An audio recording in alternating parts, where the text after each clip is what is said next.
Yes, good evening, USA, International, Canada, Long Island, aka Strong Island, plus the five spots of Brooklyn, Bronx, Manhattan, Staten Island, Queens. This is your man G Money Stacks, aka the Gregonator, YouTuber, host with the most, misunderstood, lonely nomad, unstoppable, independent podcaster, and Queens, New York native of Laurelton, Queens, New York. And you're rocking and hanging out with me on the 284th episode of Off the Meat Rat Chainz New York Avenue podcast. We got a jam-packing show full of wild, crazy topics, and we're live and direct from StreamYard alongside with YouTube, and aside myself is the Instagram live feed on the gram. So be sure to turn your notifications and everything else in between. And in the meantime, why don't you go ahead and grab the subscribe button on the YouTube channel page G Money Stacks 555, where you can see all the live videos of each episode that's already uploaded and posted to the YouTube channel page. Tap on the noti bell alongside with alerts so you can be reminded when the show goes in the air via live stream, and also click on the words notify me, so that way you'll be able to know when I'm going to be recording each episode. So stay tuned for more video content, upcoming episodes, previous episodes. Also listen, watch, stream, and watch these episodes, and download the episodes, share the episodes, share the videos, and tell a friend to another friend, and I will handle the rest at the end of this recording. All right, so without further ado, let's get into a little transit news. Let's get into it right now.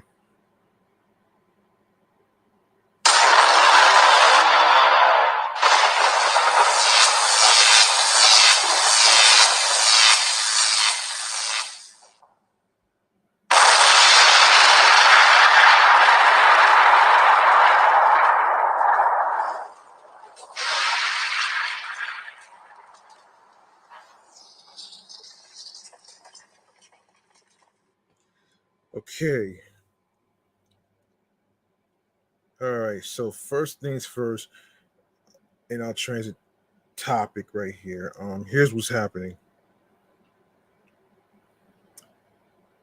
and this is from AMNY, the website. Um, so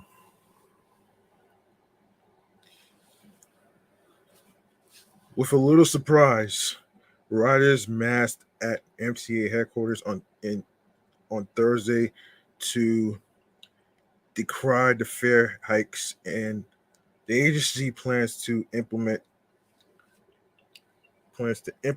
the hold on a second plans to implement this summer on subways, buses, paratransit, and commuter rails at the first public hearing on the proposal.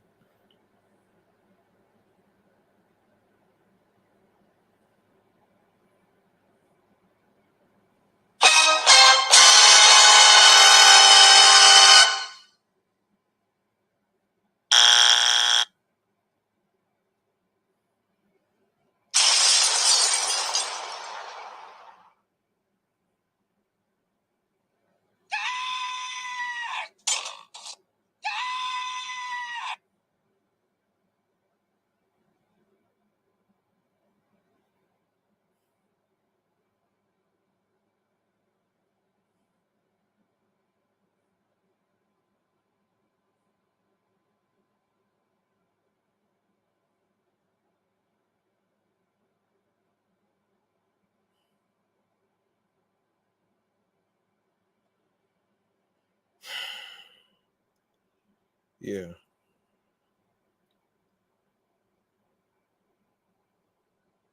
Hold on one second, folks.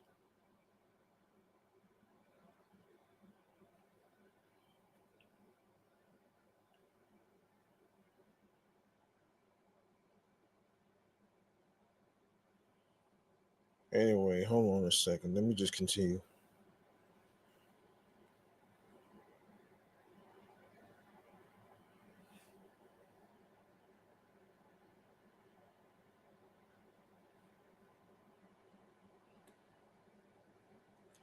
In May, the MTA proposes a fare hike that would bring the cost of a subway or bus ride from $2.75 to $2.90.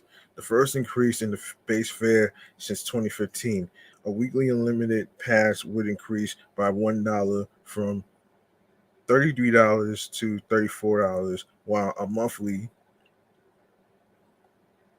unlimited pass would go from 127 to 132, and express bus rides would increase from $6.75 to $7. Hmm.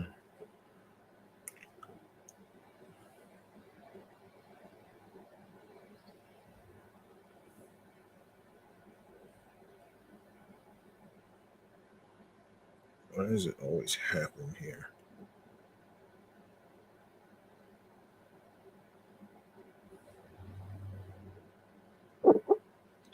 All right.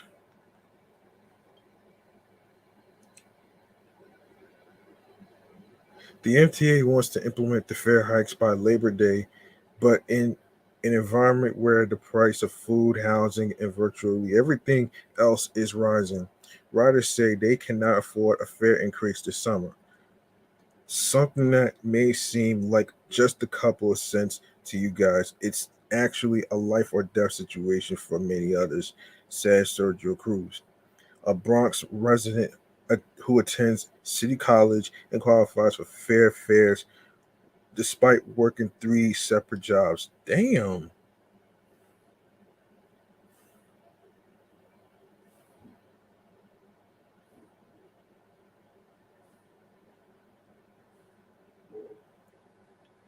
three separate jobs. Damn.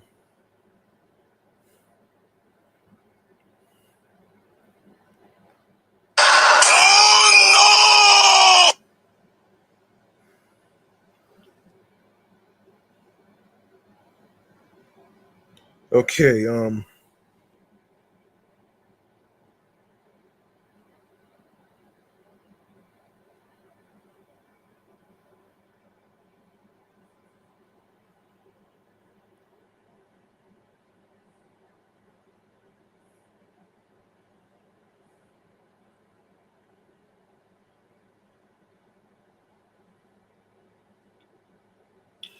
Jackson Marcus, a City College faculty member, cited a 2021 report from the Center for an Future, um, urban future, um, urban future, yeah, urban future, which found affording a MetroCard to be the single largest barrier keeping CUNY students from completing their education.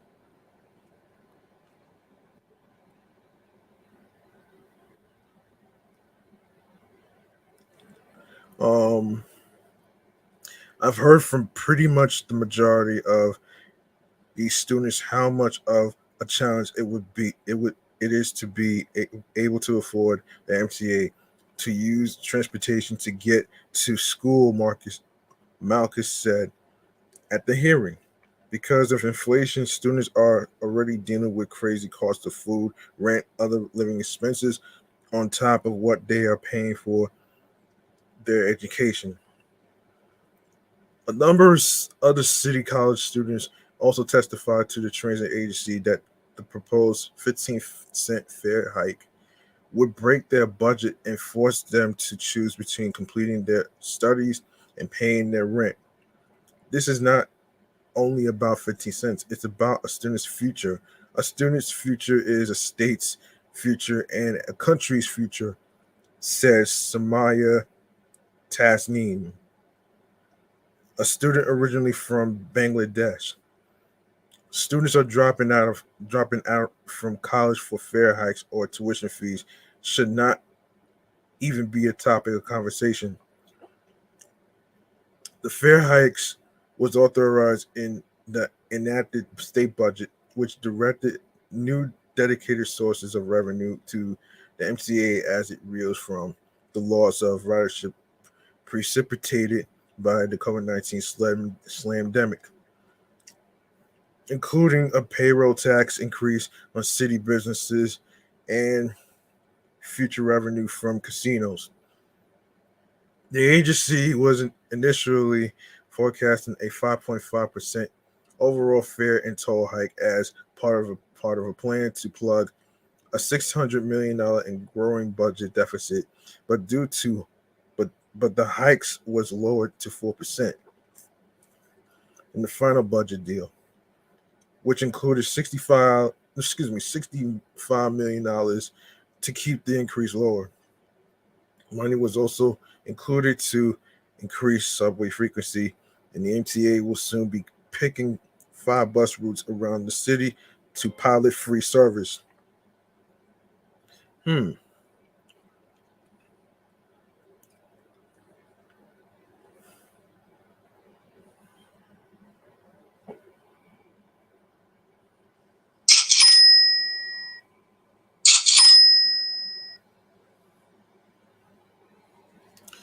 The MTA is also planning another 4% hike in 2025, which would bring the fare over $3 for the first time.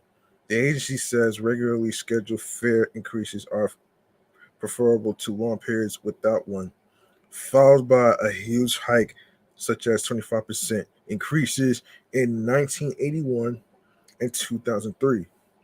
The theory is, and this is something that other transit properties are adopting, is that more frequent, smaller toll adjustments avert radical fare increases, as you saw in 2003, said John McCarthy, the MTA's chief of external affairs, during the presentation at the hearing.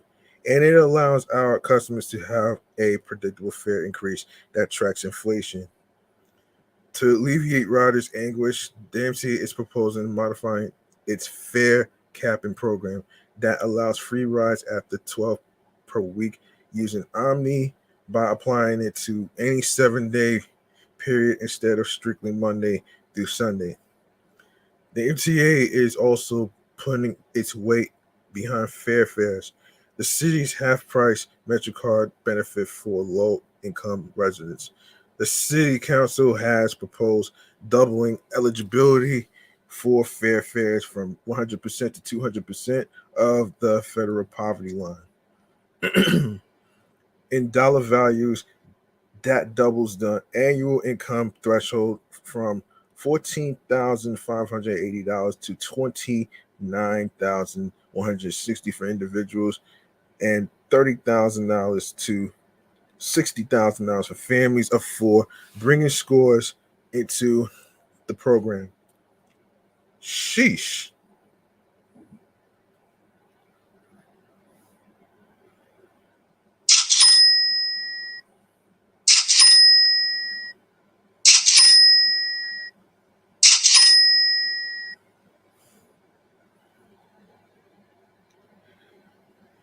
Mayor Eric Adams has not signaled support for the move in the upcoming city budget, which was due on July 1st.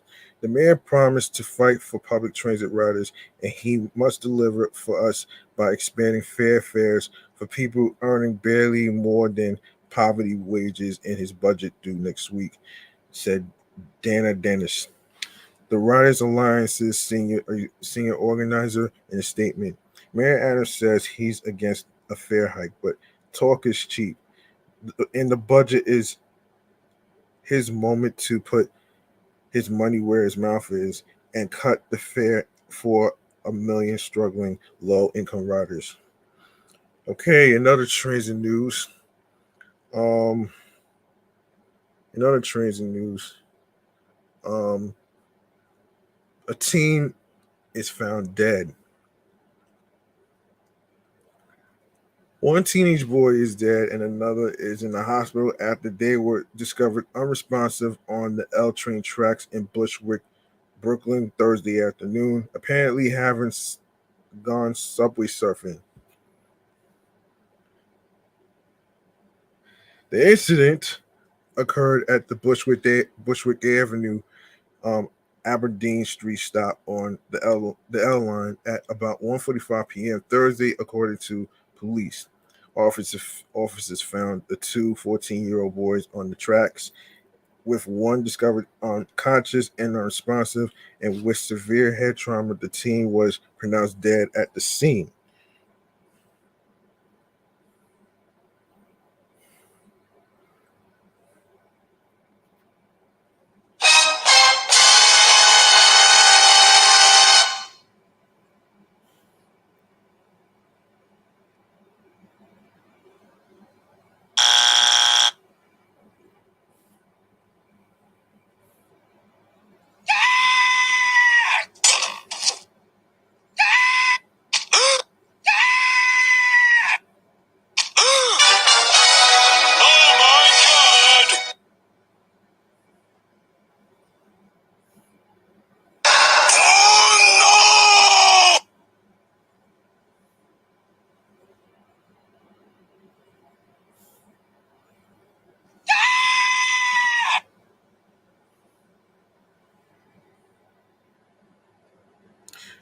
The other teen was found with body trauma and was taken to Long Island Jewish Medical Center in New Hyde Park, where he is reportedly in critical condition.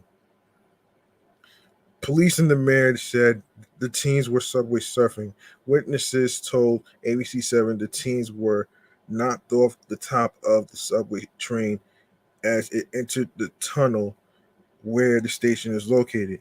NYPD Transit Chief Michael Kemper said the teens appear to have gotten atop a Manhattan bound train at Broadway Junction, where the L stops on a very high platform, but fell off after the train entered the tunnel containing Bushwick, Aberdeen. Subway surfing has become popular among the city's teens, particularly as videos of the act explode on TikTok, and the MTA logged a 440% increase in incidents between 2020 and 2022. Subway surfing is extremely dangerous and frequently deadly. Yeah,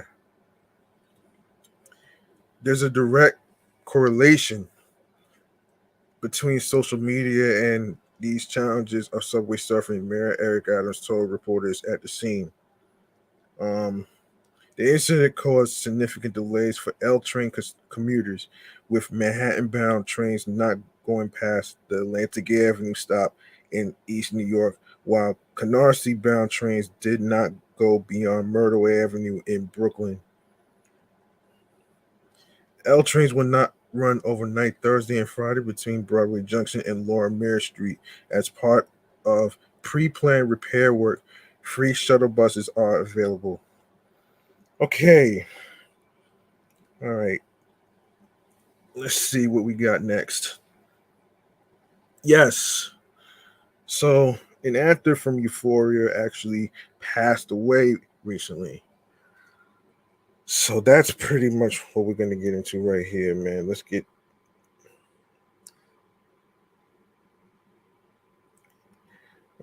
to it right here.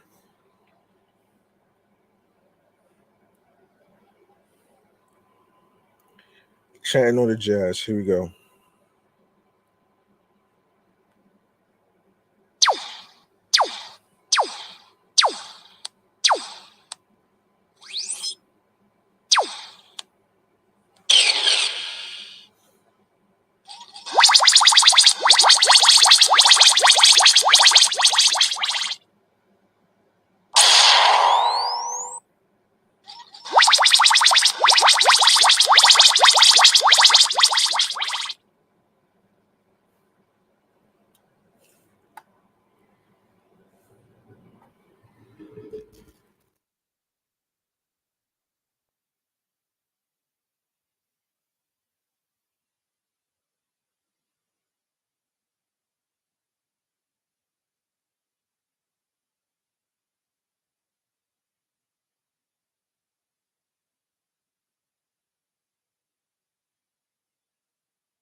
Unfortunately, we have a passing of an actor from Euphoria who goes by the name of Angus Cloud.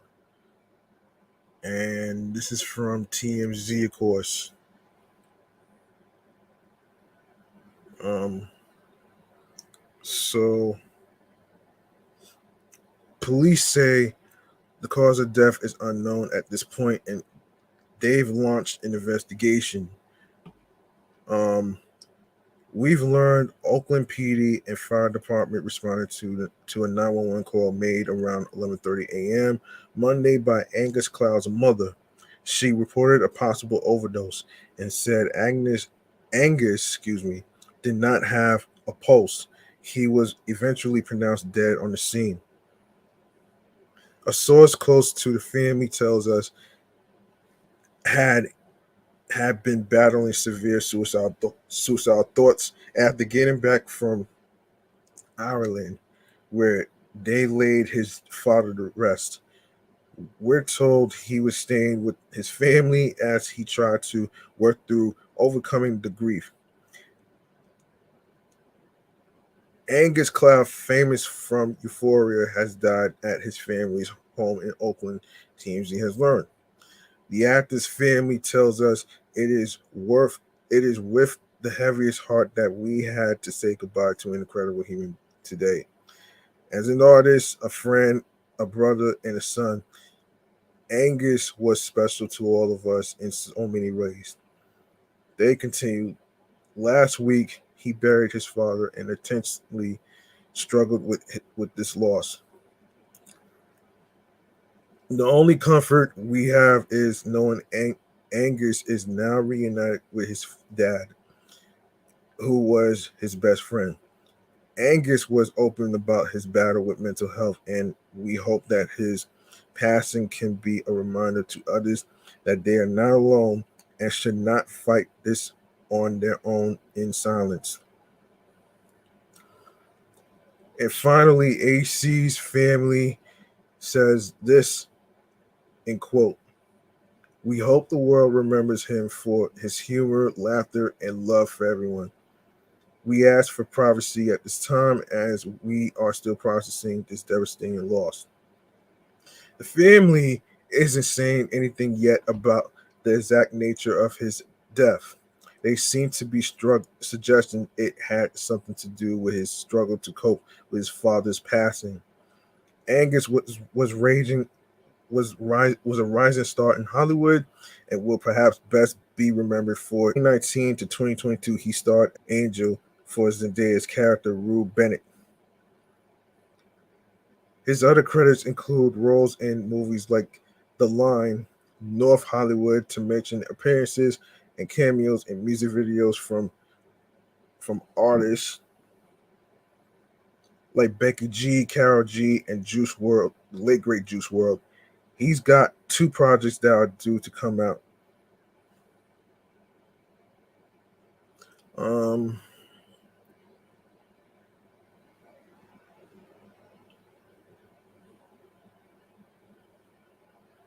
okay. The last time we talked to Angus was in March 2022 when he was staunchly defending his show against accusations that it glorified drug use. In his view, he felt like Euphoria only showed the brutal reality that teens and young adults are dealing with in modern day America. Angus was just 25. If you or someone you know is struggling or in crisis, help is available. You can call or text 988 or chat 988lifeline.org. Okay. Um okay, so Disney is in trouble, unfortunately. Man, yeah, Disney's in trouble, unfortunately. And this is from InsideTheMagic.net. Um, as the Walt Disney Company faces one of its more turbulent periods in history. In its 100th year, no less, Chief Executive Bob Iger is bringing back former employees, including a past chief officer. Across all aspects of the Disney empire, the House of Mouse is struggling. From reported low attendance at the theme parks to box office misfires and streaming woes, Disney Continental Year is anything but celebratory. Upon CEO Bob Iger's return last November, many Disney fans praised the company for its removal of the oft criticized Bob Chapek. Iger surprised most when he named Chapek, the former chairperson of Disney Parks, Experiences and Products, as his successor, while many bemoaned CEO Bob Chapek paychecks reign. Chapek, excuse me, reign. He led the business through the slandemic and post slandemic years, a time which saw positive growth for Disney parks, in particular, from a financial standpoint. Audiences and guest satisfaction, however, was a sticking point to his rule. Hmm. One minute here.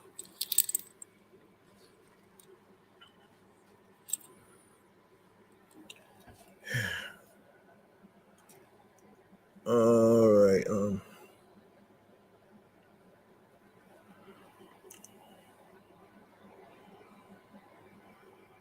Okay.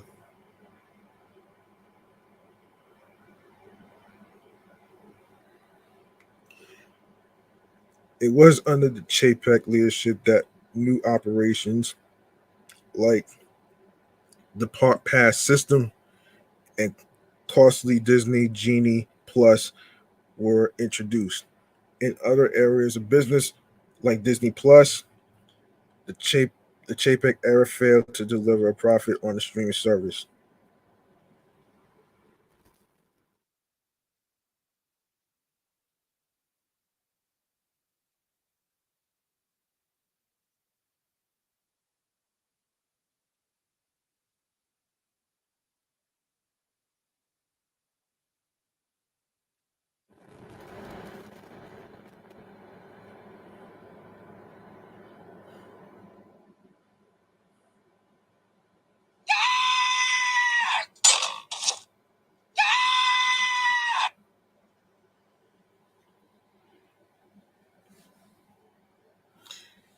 In other areas of business, yeah. Recent estimates from the former chief financial officer, Christine McCarthy, put the streamer making a profit at the end of fiscal 2024. Streaming is a big factor for Iger, who has been vocal about the company's lackluster strategy when it comes to the product and who famously enacted the content purge of 2023, which saw recent projects like Lucasfilm's Willow and Disney's original Better Nate Than Never and Crater pulled from Disney Plus. The latter was only on the service was 48 days. In terms of other parts of the TV business, there was never been a time of more uncertainty. Disney will eventually combine with Hulu. Legacy TV channels like ABC may be sold, and ESPN is facing a costly streaming future, and Iger seemingly knows it. The Disney CEO, per the Financial Times, is bringing back former Disney executives. First is Tom Staggs. Staggs held a number of roles in his almost 27 years at the Walt Disney Company, including Chief Financial Officer, then Chairman of Walt Disney Parks and Resorts Worldwide, and finally Chief Operating Officer. In his role as theme park head, Staggs doubled operating profits to over $2.5 billion. He stepped down as COO in 2016. Hmm.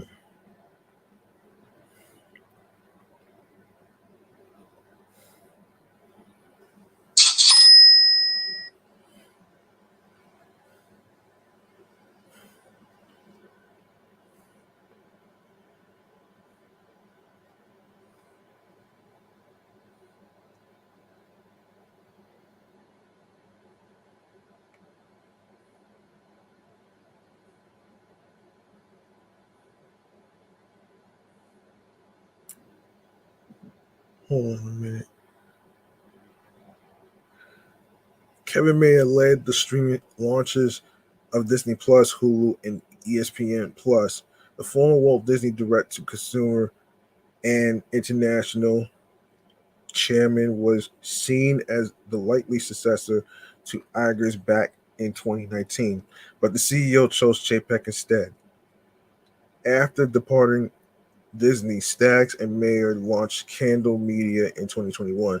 The Blackstone backed company's subsidiaries include Moonbug Entertainment and Hello Sunshine. Now both are back at the mouse, according to FT. The pair have been brought back to advise Iger on the Disney's legacy TV business, including ESPN. The cable sports channel is 80% owned by Disney. After having been a partially over the top service, Iger plans to capitalize on the huge sports audience and take it to a fully streaming experience. This, of course, is a big risk considering the streaming climate.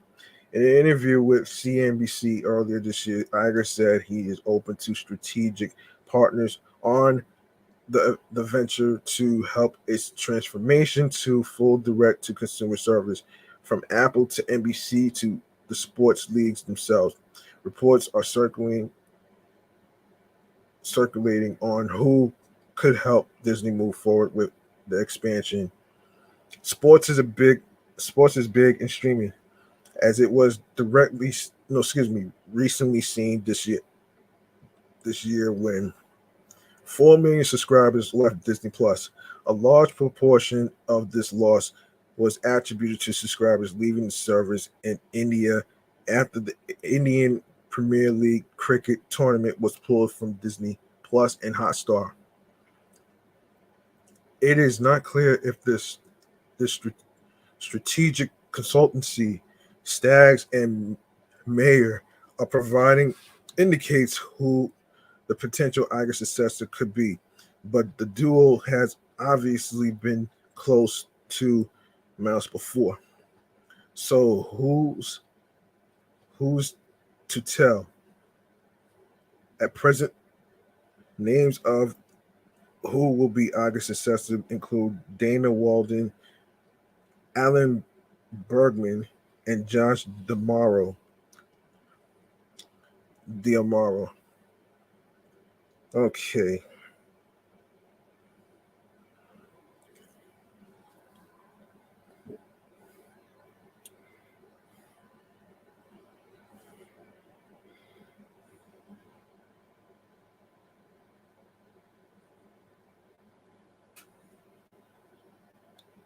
Okay, we got some more stuff to get into.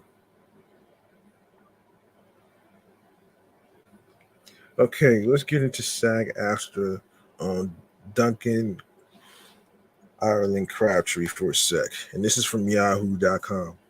SAG AFTRA's Duncan Crabtree Ireland has acknowledged significant economic consequences impacting workers around the world due to the strikes, while the boss of British Equity said his union is prepared to enter disputes if U.S. producers try to recast roles with UK actors.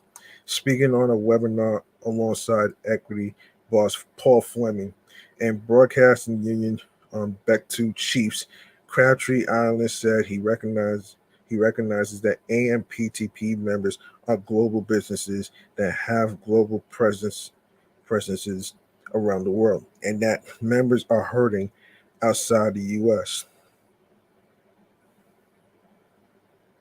but Crabtree Ireland's SAG National Executive Director and Chief Negotiator laid the blame squarely at the AMPTP's feet.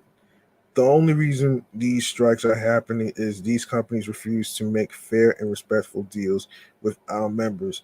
He declared, there was no need for a strike, and I have been told that by members of the public, when they see what our proposals are and really understand what we are fighting for. The US and UK unions were addressing hundreds of UK members and industry press as the SAG AFTRA strike enters its fifth week, while the writers' strike has lasted nearly 4 months. Crews in the US have been impacted heavily by the action, with many working on US shows or affected by the streamer slowdown. Stringent UK labor laws do not permit them to join the strike action, but many have lost work simply due to the US shutdown. Projects to have halted production in the UK include the likes of Apple TV's Silo, Disney Plus's Andor, and Rami Malek starring movie Amateur. Nonetheless, equity boss Paul Flynn pledged total solidarity to SAG's cause. Of course, my members are upset, he said, but you don't get hacked off about 39 days of striking. You get hacked off about every day of your life being screwed over by the same producers who are screwing over our colleagues in the US. The strike is a product of the AMPTP's unreasonableness, and the harder it gets will be response to their intrinsic intransigence. Oh boy.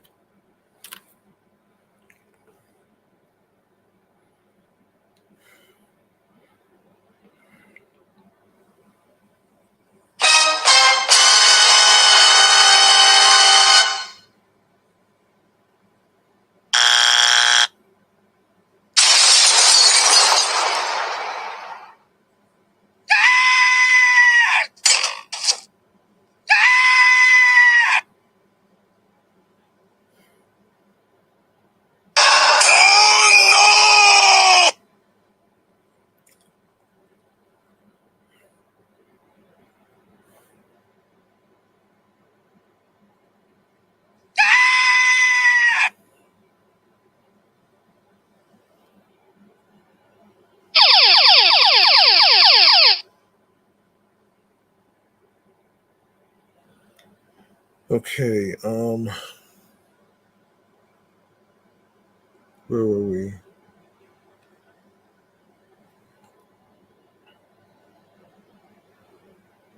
When global jobs turned down by US performers are offered to British actors, Fleming revealed his union is happy to enter into individual disputes if producers are prepared to avoid the rules. We will not tolerate jobs being recast. It's slightly murky, but we will not tolerate jobs being recast if they have previously been offered to US actors, he added. There is not going to be a huge influx of work in that way. With Equity's own negotiations, the UK producer body pack commencing in earnest soon, Fleming stressed there could be even more disruption if the SAG AFTRA strike continues late into 2023 or 2024. So there may be ongoing disruption as time goes by, he added.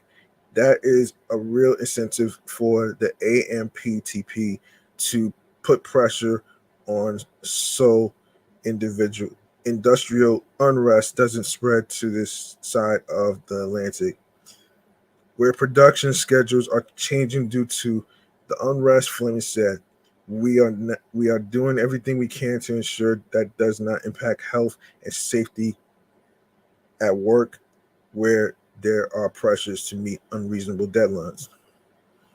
Equity's proposed terms are similar to SAG AFTRA's. The union is arguing for greater basic pay and AI, which is artificial intelligence robots considerations, the latter of which it has been researching and working on since way before the actor strike was called. Fleming said it is the duty of unions to make sure members are educated about their rights regarding AI. Crabtree Island also used the UK webinar, which was attended by more than 500 people, to stress that SAG's fight is for jobbing actors and not A-listers. High profile people are out there advocating for these issues, and something like AI is for everyone. But the economic issues are focused primarily on working performers, he added. They are trying to make a living, to get their health insurance and pay their rent. He reiterated calls for the AMPTP to return to the table and pointed out the very telling situation that has seen Wall Street announcers siding with the union, adding Wall Street announcers are not exactly union allies as a general rule. Crabtree Ireland wouldn't be drawn on the WGA's negotiations, which recently have restarted, but called on producers to come back to the table with a mindset of fairness and respect that can help bring no, excuse me, help bridge gaps. While I am blessed with wonderful cooperation with my counterparts at the WGA, I don't feel in a position to comment on how their negotiations are going. He added, "We hope that we hope they will be successful." British Equity marched in solidarity with SAG-AFTRA several weeks ago, with the likes of Brian Cox, Imelda Staunton, and Simon Pegg attending the rally. Crabtree Island said, "The international solidarity and support we have felt across the globe, and especially from the UK, has been so uplifting." Well, I'm not sure about uplifting, but it's not uplifting of what's going on with Billy Porter. And this is, hang on a second.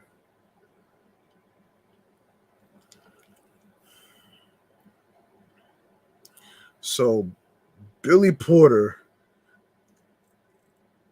okay, add to, okay, add Billy Porter to the list of thousands financially affected by the SAG-AFTRA and WGA strikes, following the revelation that the actor will have to sell his home at an extremely precarious moment for entertainment workers. "I have to sell my house because we're on strike, and I don't know when we're going back to work," said Porter in an interview with Evening Standard in support of his music career. "The life of an artist until you make fuck you money, which which I haven't made yet, is still check to check. I was supposed to be in a new movie and on a new television show starting in September. None of that is happening."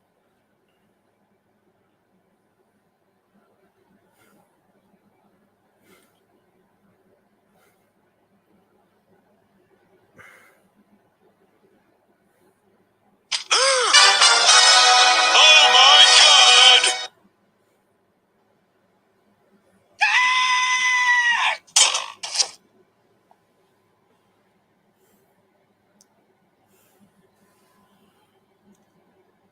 So let's see.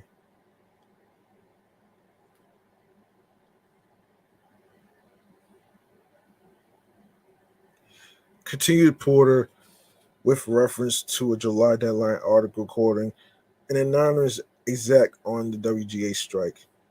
So to the person who said, "We're going to starve them out until they have to sell their apartments," you've already starved me out. The actors' comments come just under 100 days into the Writers Guild strike against studios and streamers, which wouldn't agree to the terms of the new film and TV contract it has been pursuing. The depths are themselves 26 days into their own labor dispute. Porter highlighted his personal situation in part to dispute the notion of the actors' strike among some lay people that it's simply about a bunch of millionaires trying to get more millions rather than about cementing the financial security of the many in the working class.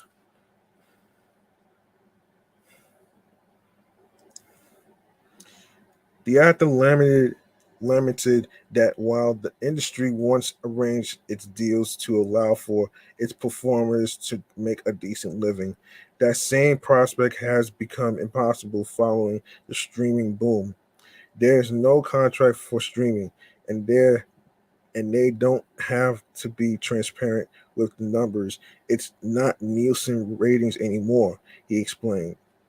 The streaming companies are notoriously a pot with their viewership figures. The business has evolved, so the contract has to evolve and change, period.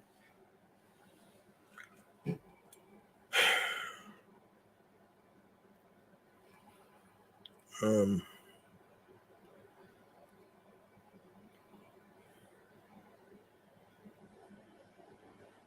okay.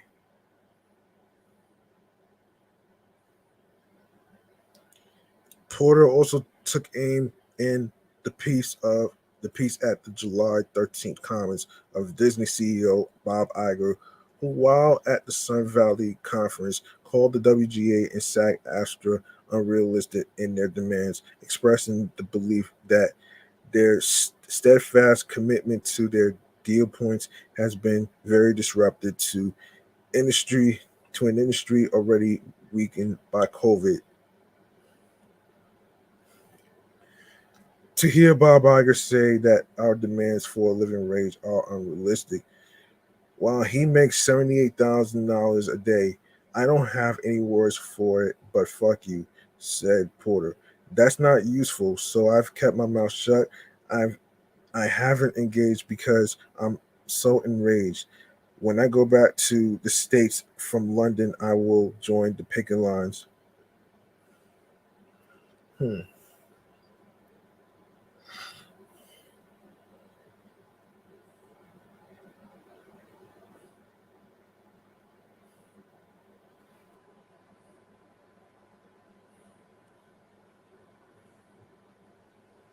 Okay. Best known for making history at the Emmys as the first openly gay black man to win drama lead actor with Pose, Porter will next be seen starring opposite Luke Evans in the custody battle drama Our Son, which world premiered at this year's Festival. Also coming up for him is a James Baldwin biopic he'll co-write and star in for Byron Allen's Allen Media Group Motion Pictures, which was announced back in April. Okay,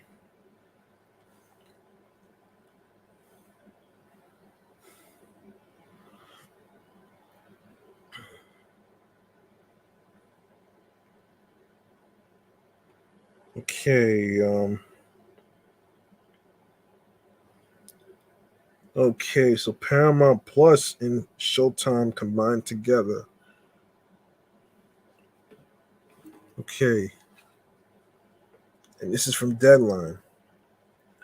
Of course, starting today, Paramount Plus is the new streaming home of Showtime, the latest in a string of moves at major media companies looking to integrate their offerings to boost engagement and reduce churn. The launch adds Showtime's edgier programming to the Paramount Plus library for $11.99 a month. Paramount Plus lives on without Showtime in a $5.99 essential plan. Hmm.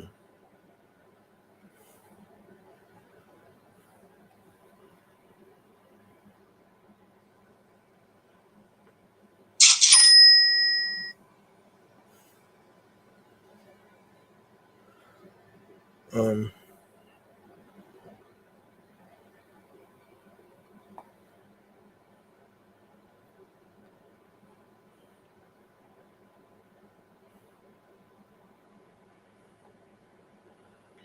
by adopting the boundary pushing programming of Showtime onto our platform, Paramount Plus has fortified itself as the ultimate total household destination in streaming, said Tom Ryan, president and CEO of Paramount Streaming. Together, these powerhouse brands will showcase the breadth and depth of our content offering from across Paramount. At this place, at this price point, we'll put the value of the Paramount Plus with Showtime plan up against any other.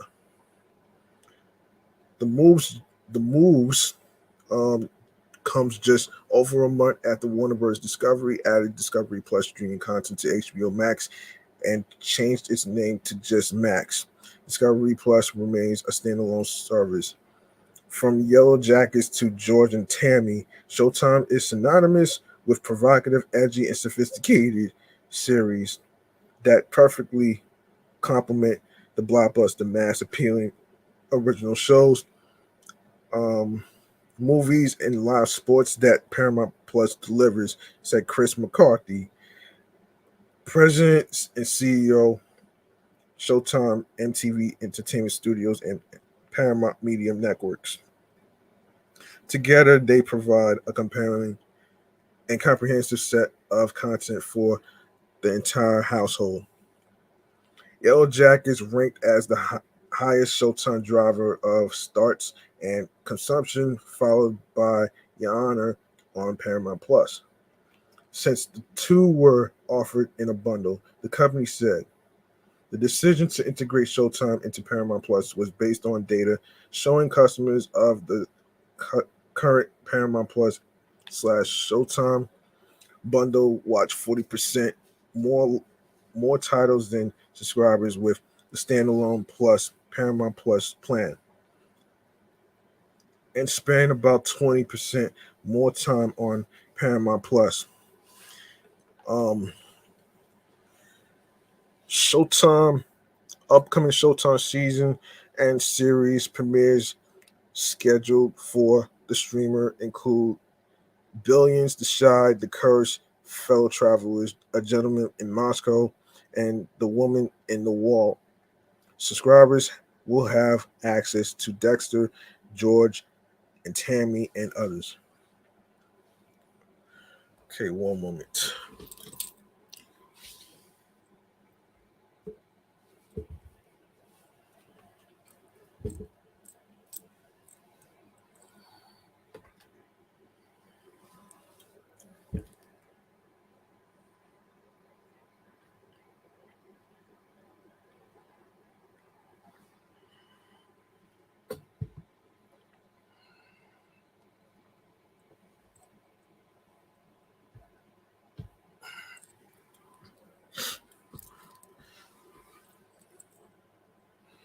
Okay. Um, Existing Paramount Plus. Hang on a second. Is existing Paramount Plus premium subscribers automatically receive access to Showtime. New customers get a 30-day free trial, which already happened through July 12th. Both plans feature Paramount original series, franchises, and movies across BET, CBS, Comedy Central, MTV, Nickelodeon, Paramount Pictures, and the Smithsonian Channel. There's the Taylor Sheridan Universe, 1883, 1923, and Tulsa King, as well as Star Trek, SpongeBob SquarePants, and RuPaul's Drag Race. Films, Dungeons and Dragons, Honor Among Thieves, and Scream 6 series, NCIS, Paw Patrol, and Sheridan's Special Ops Lioness. Sports offering include the NFL on CBS and soccer matches a year anchored by the UEFA Champions League. The Showtime linear channel remains as is for now. The future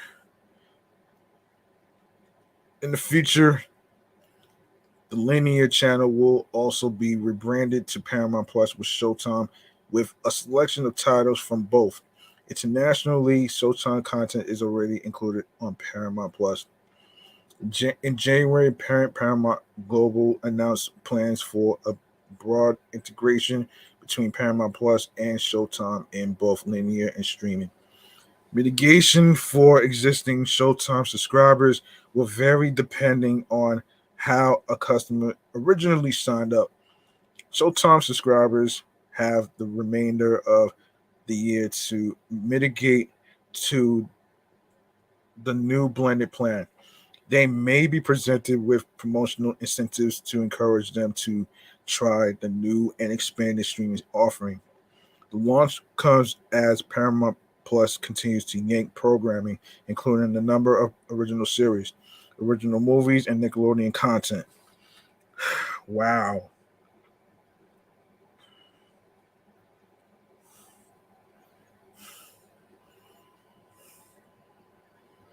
Wow.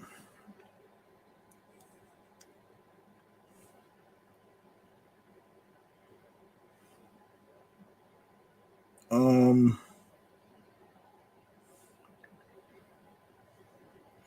okay, why does Spotify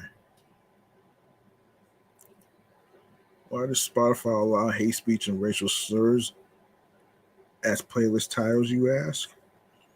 So one of the neat features of Spotify's app is that anytime your tracks are playlisted, those playlists appear on your artist page.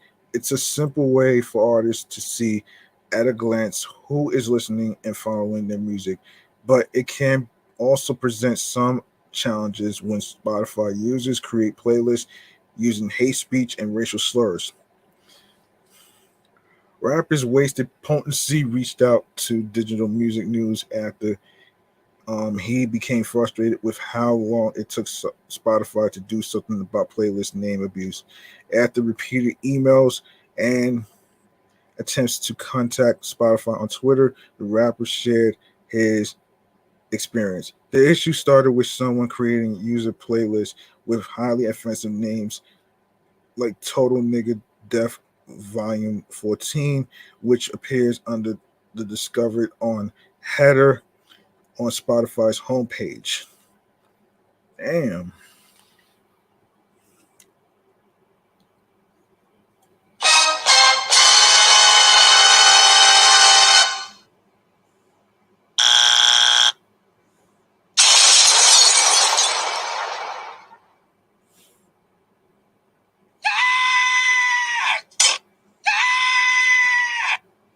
Oh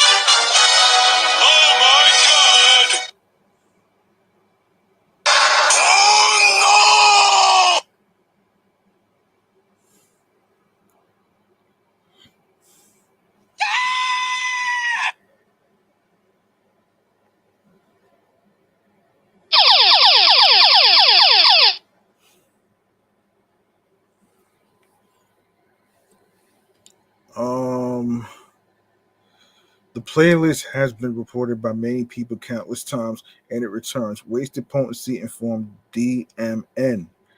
The escalation team hasn't gotten back to me, and it's been 3 months.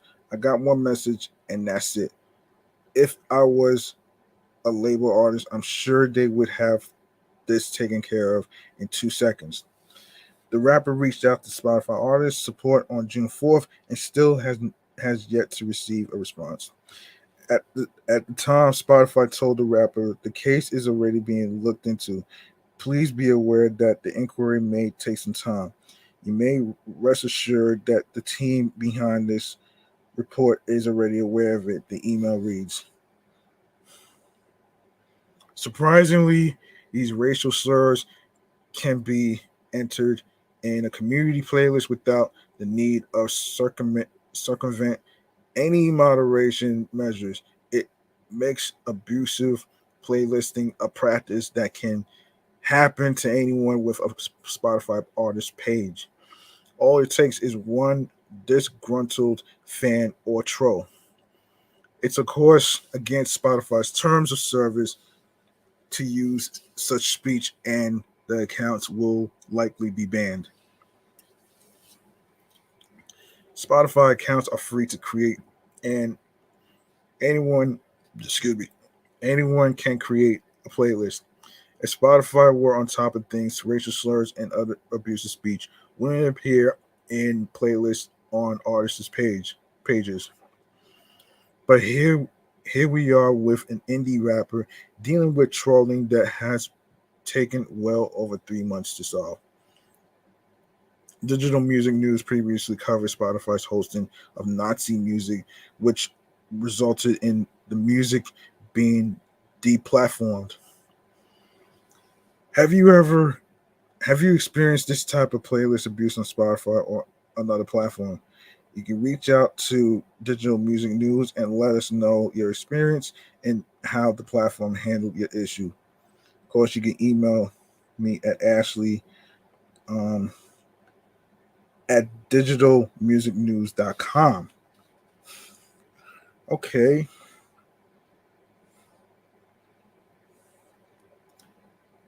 All right. So let me see what else is.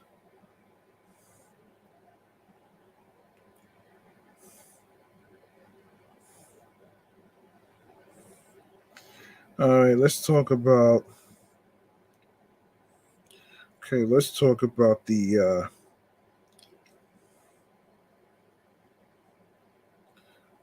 the weird changes to the CW.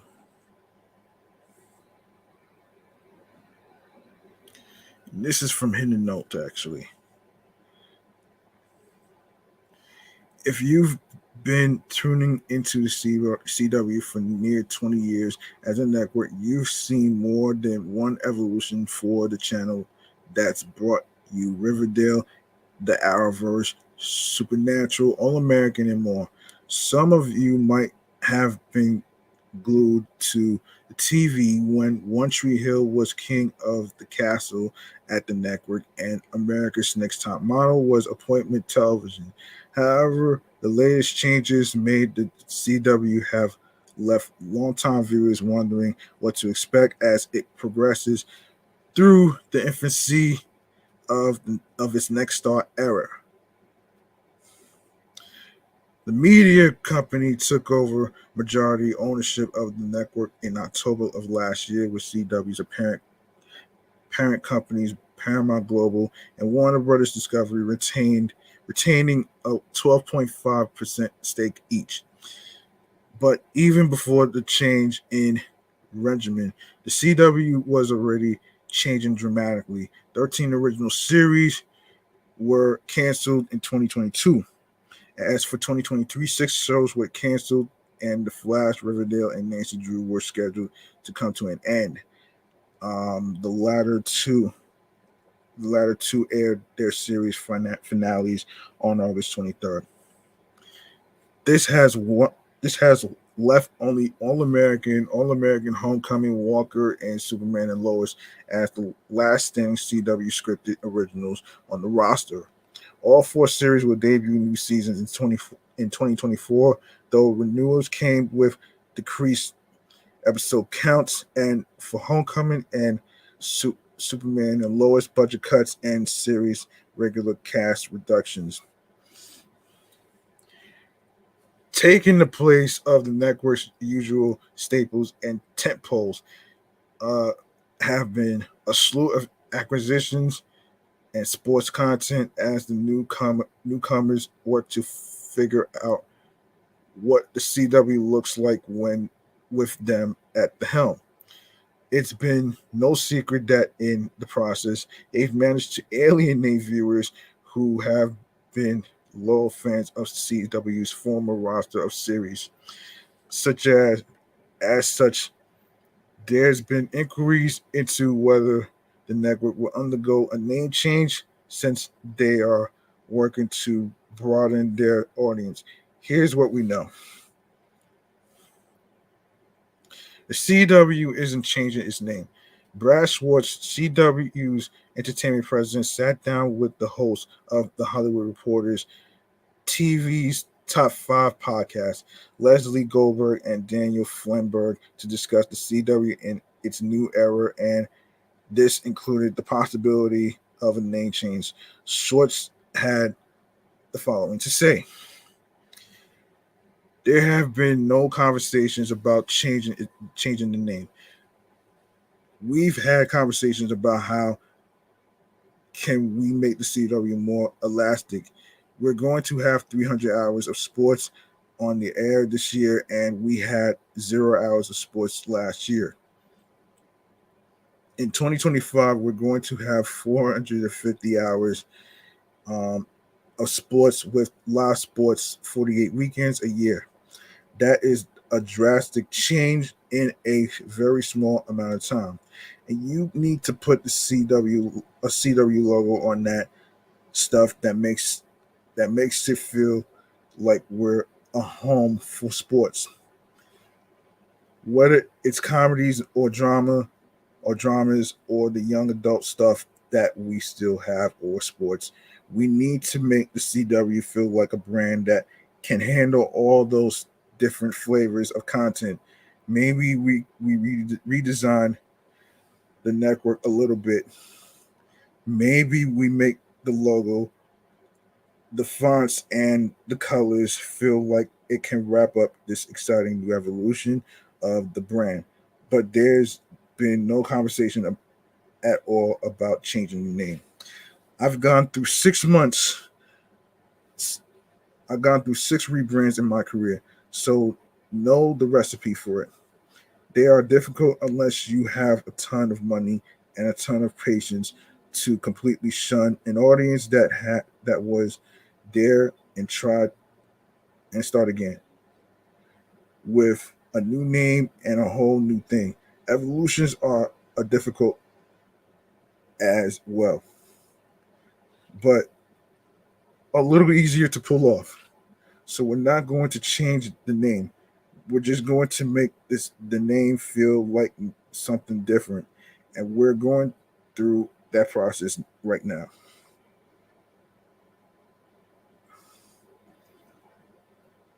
So what does the CW stand for?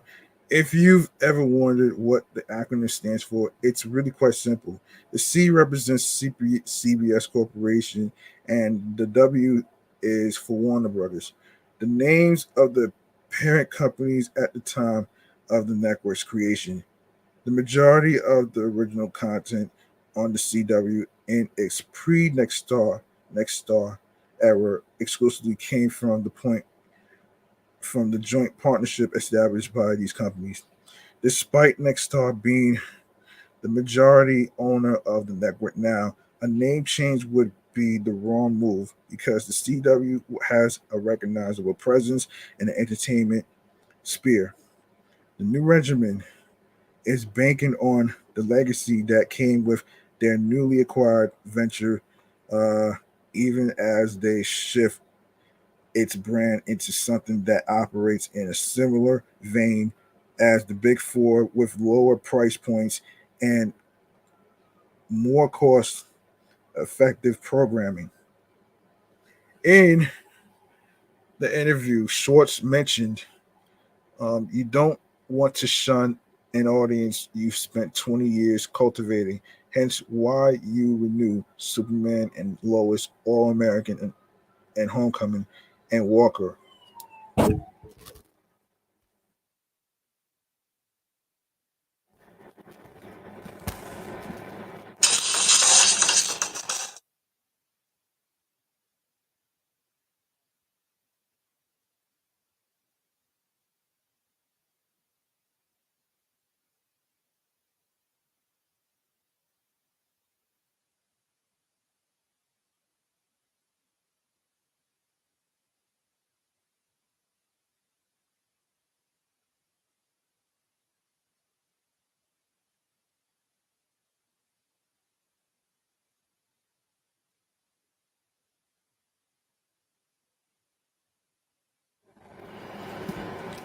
Sorry about that.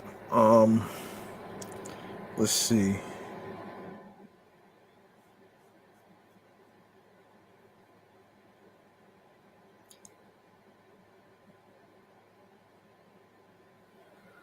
Okay, so despite Nexstar being the majority owner of the network now, a name change would be the wrong move because the CW has a recognizable presence in the entertainment sphere.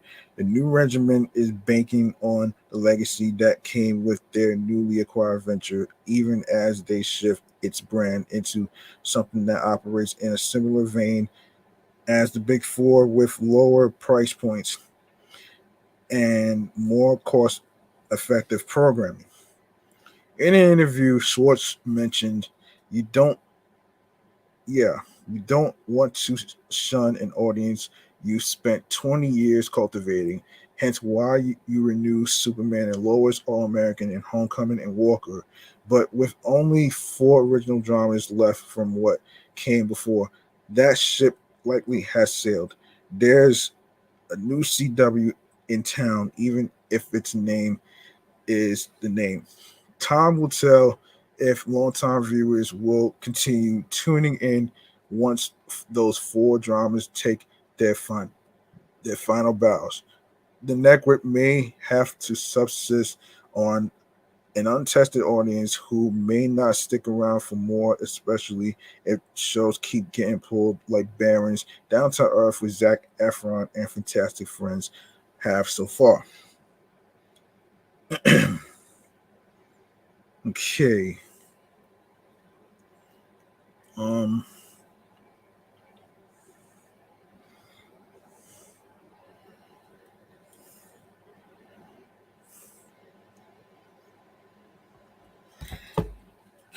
one moment.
Okay. Okay.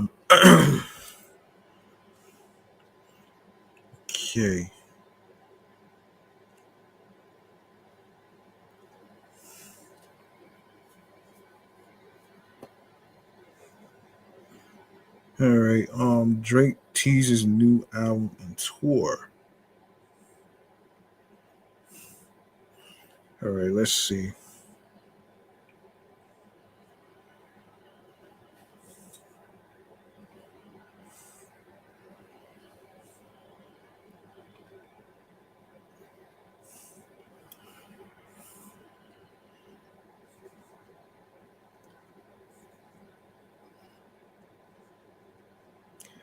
Okay. The Drake hit the Apollo's Theater on Saturday and brought along a few surprises, with him including a hint at new material. While entertaining at the iconic Harlem venue, he revealed that 2023 could see more Drizzy, acknowledging his current position as rap reigning champ and alluding to the hate he receives these days. However, the OVO Sound founder seemingly shook off the criticism and revealed he would drop more material soon. Variety reports. "I appreciate all those people that stick by me," he told the audience while wearing Cameron's iconic pink mink. "I know it's like a cool thing to be like fuck Drake, but I deeply appreciate everybody for continuing to support us." Um, I've thought about a bunch of things in life, but At this moment in time, none of those things are stopping making music for you. So I'll be there. I'll be here for you for a while, for a little bit at least. And I hope I can strike up more emotions for you.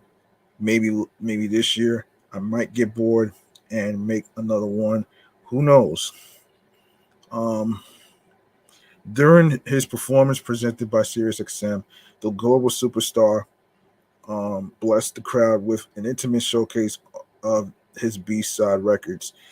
Elsewhere in the show, Drizzy brought out 21 Savage to tear through a swath of their joint album, Her Loss. In between performing Rich Flex and privileged rappers in front of a neon Apollo sign, the rapper Nee Aubrey Graham revealed that the duo would soon be headed out on a joint tour. We're going to be out on the road this summer, Graham confirmed to the audience. The entertainer's performance was detailed as one of the gratitude and took place on Saturday and Sunday. His set list included 40 hit songs and deep cuts such as Jungle, No Feel No Ways, Trust Issues, One Dance, and more. Across the two nights, special guests included 21 Savage, Lil Uzi Vert, and Dipset. The artist recently signed the first lady of OVO Sound, Naomi Sharon. Drake took to Instagram to disclose the announcement and posted a heartfelt message regarding the newly signed singer. I've been waiting for this day for too long now, where the world finally gets to digest the insane amount of work you have put in since we met. The OVO founder captioned the post promoting her music video. My dear friend just dropped her single Another Life on OVO Sound. Okay.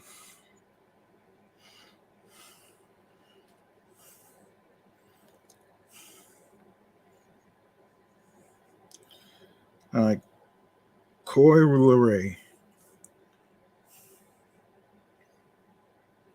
Coy Leray wants to make history by gathering as many female rappers as she can for a 2023 version of Lil Kim's 1997 classic Not Tonight, Ladies Night remix.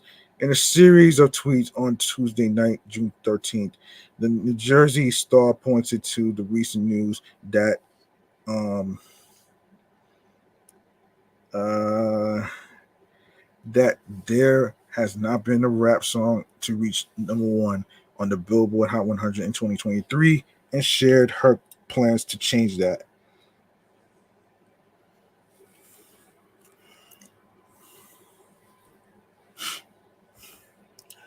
Um, okay, hold on a second.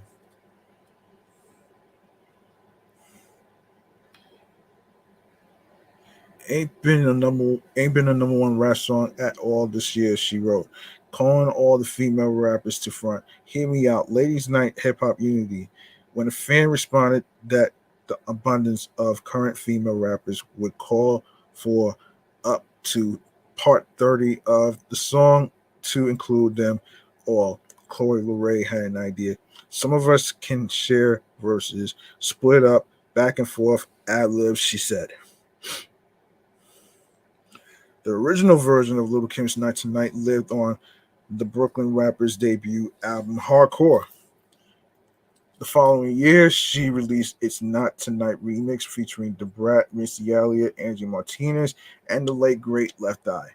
This isn't the first time Coi Leray has paid homage to Little Kim as of late. Last month, the Players rapper shared the cover art to her forthcoming sophomore effort, Koi, where she channels Little Kim's iconic squat pose from her hardcore poster.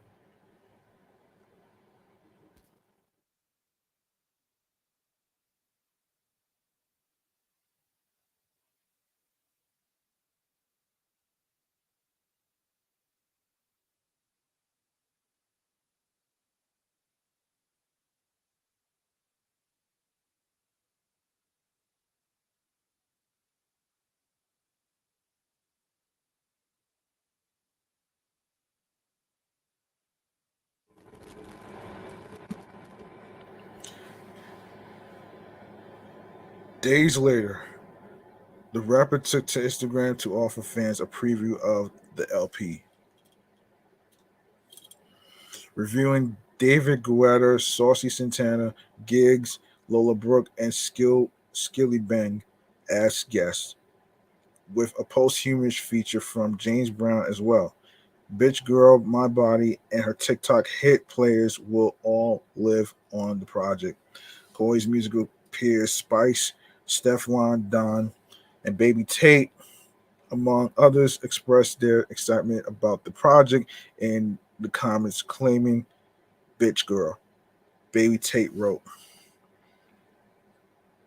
Another fan noted that Coyle Ray might have a method behind her madness. She's smart as fuck. She finna get in that pop bag.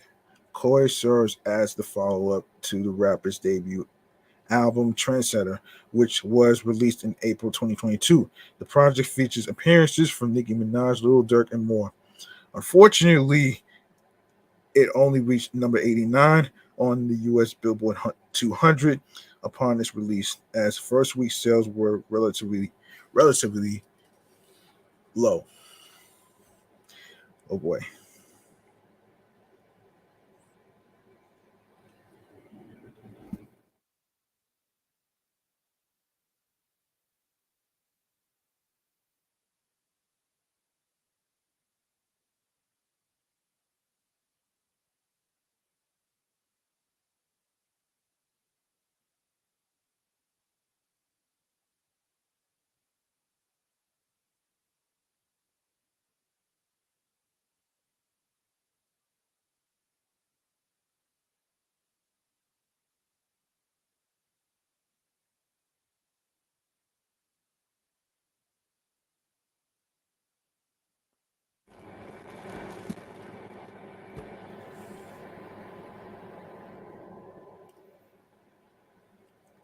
Okay, French Montana decided to go old school while he went shopping for some snacks and pulled up to the store riding an expensive horse. Wow. According to the Colt Boys leader, the horse was the horse he was riding on Sunday was a gold horse worth $150,000, and he rode it all the way to the pharmacy to grab some snacks. Ooh.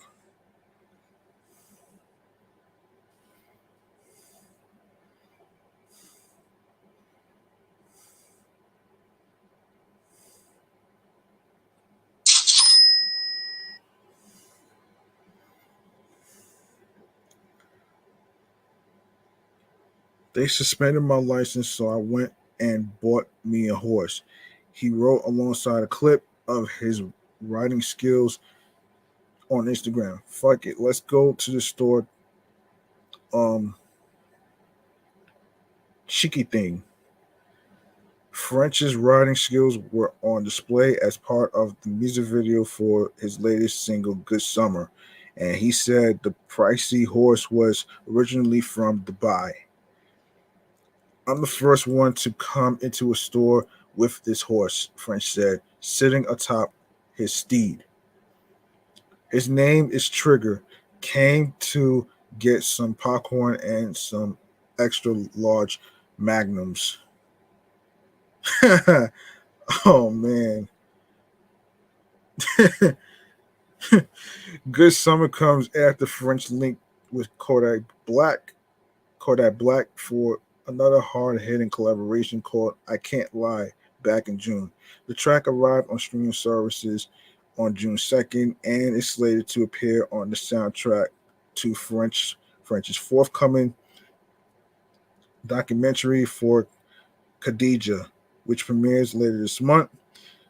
Executive produced by Diddy and Drake, the film details the Coke Boys' capital immigration story, tracing his rags to riches journey from Morocco to the Bronx, where he eventually achieved rap fame. I Can't Lie finds French and Kodak trading verses over, featuring hypnotic production from London on the track, with the former rapping about copping his aunt a new crib and keeping his late collaborator Chainz's legacy alive. Cop my auntie a crib. I cop a new Bugatti. Man, these hoes ain't safe. I'm on. I'm on my Irv Gotti. He spits. I can't lie. He turned my mother crib into a coliseum. Still do it for chinks till the day that I'ma see him. Hmm.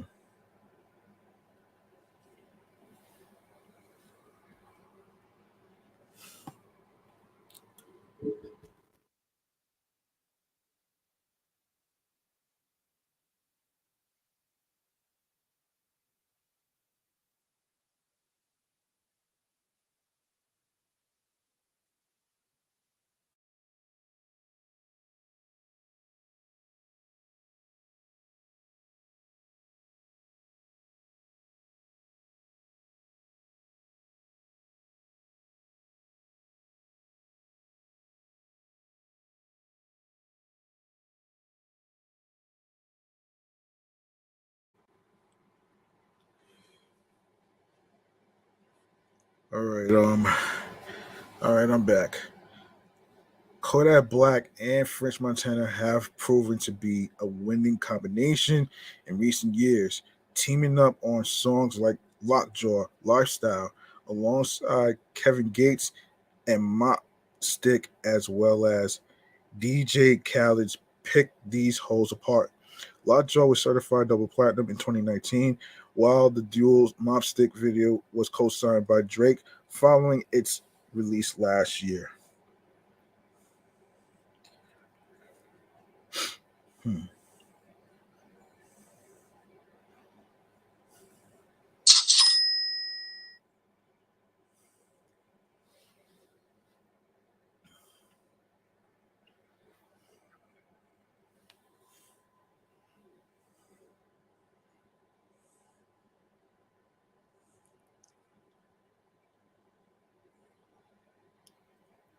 Okay, we got some wild moments to talk about here regarding Drake. Wild moments are inevitable on every hip hop tour, from mosh pits, epic stage dives, and even getting odd knickknacks from hardcore fans. Anything can happen to rappers who decide to hit the road.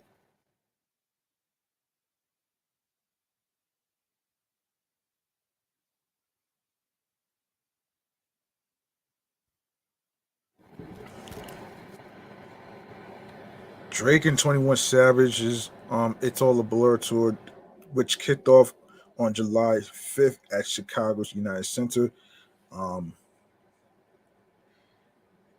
is no different. What happened so far on the It's All a Blur tour?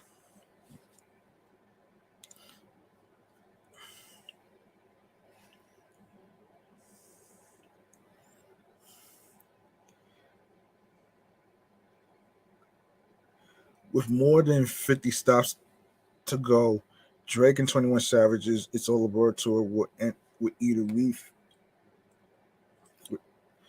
leave fans at a standstill or the rappers with potential severe injuries. On the first night of the tour, Drake had a cell phone and bra thrown at him while performing. Luckily, the rapper counteracted with a carefree attitude. By the third night at Detroit's Little Caesars Arena, the headlines artist had to duck for cover after fans tossed shoes and hats on stage. However, Drizzy managed to push through his with stellar performances. Drake and 21 Savage delivered visuals on stage for It's All a Blur tour. The rappers also delivered noteworthy visuals during their time on the mic. Fans at the Chicago show saw um, Drake performing next to an actor that resembled him so much that fans thought it was a hologram. That same night, Drizzy's set contained a backdrop of what seemed to be floating sperm. Oh gosh, floating sperm? Really?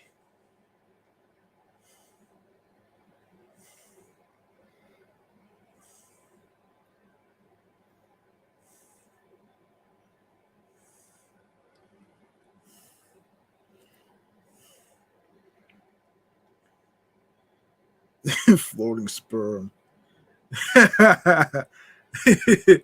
Oh man. Oh man, floating sperm.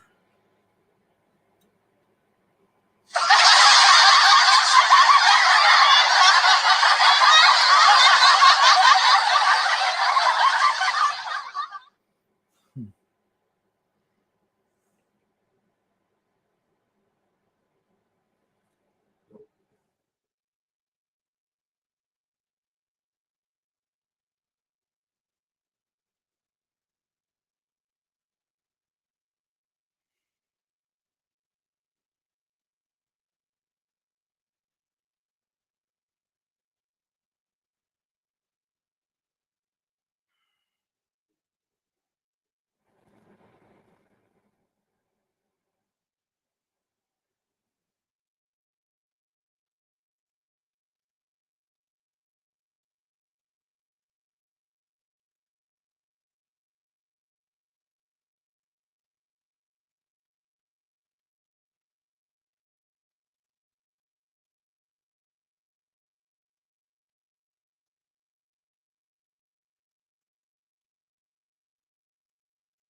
21 Savage, however, showcased his love for R&B by walking to the stage to Fantasia's "When I See You." Moments later, during his set on July 5th, the on BS rhymer displayed a rather suggestive visual that correlated to the song's context. Hmm.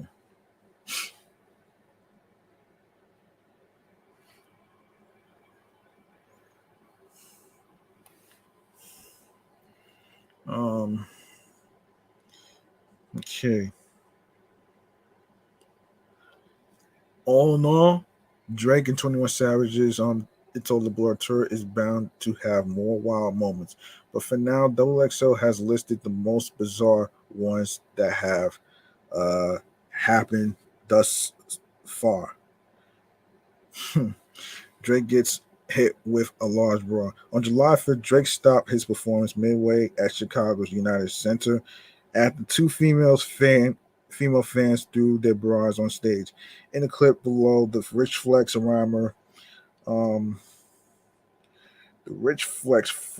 rhymer couldn't help but to admire one of the undergarments' enormous size.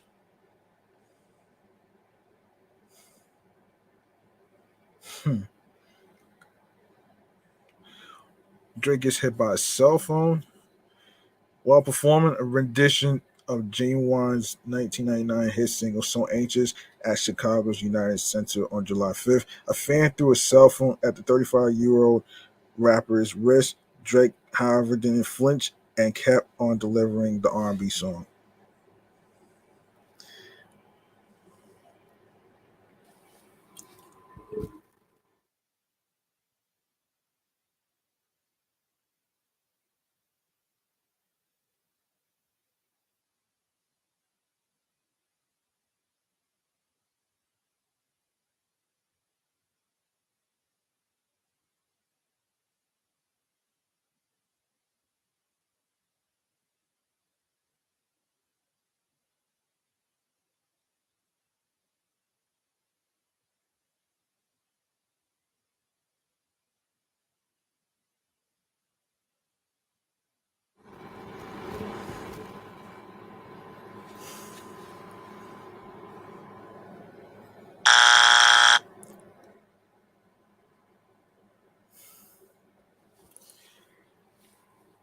Yeah.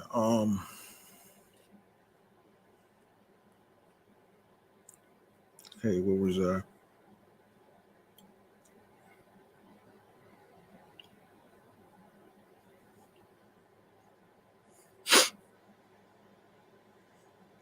21 Savage comes out to Fantasia only July 5th. 21 Savage, who has often showcased his love for timeless R&B records, made a grand entrance at the United Center in Chicago. In the video below, 21 Savage walks down the venue stares while Fantasia 2006 hit When I See You plays in the background. Hmm. On July 5th, 21 Savage showcased suggestive graphics on stage of a peach and eggplant while performing his verse from Young Nudies, Peaches, and Eggplants. uh, that's fucking crazy. Um, in the video, the eggplant plunges into the peach before the two items float around each other. Damn.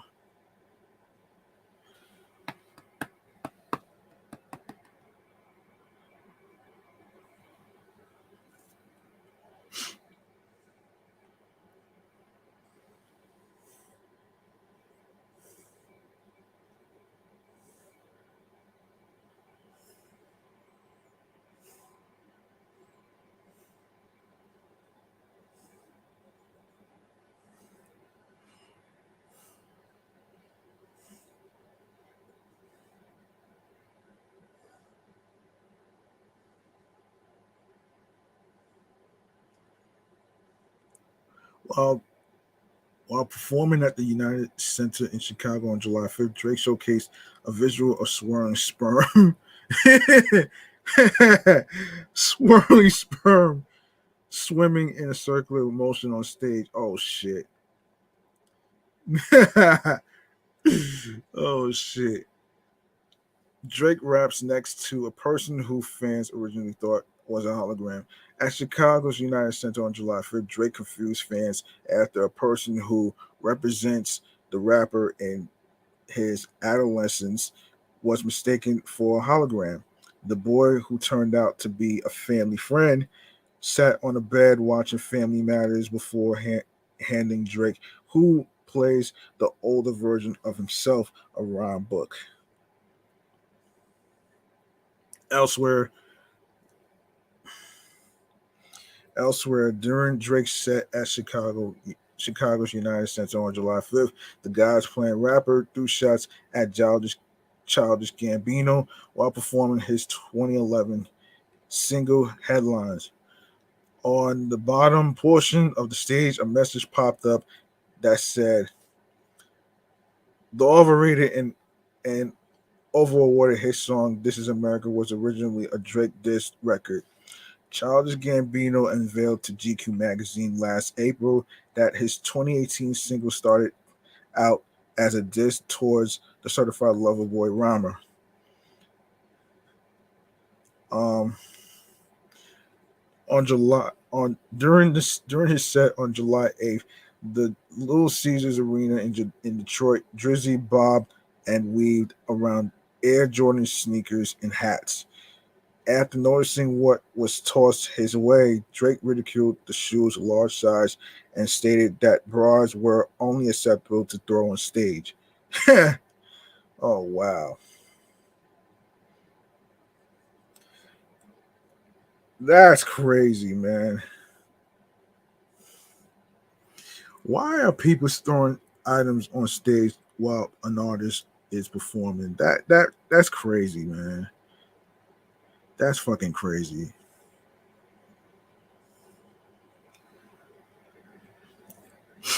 Um,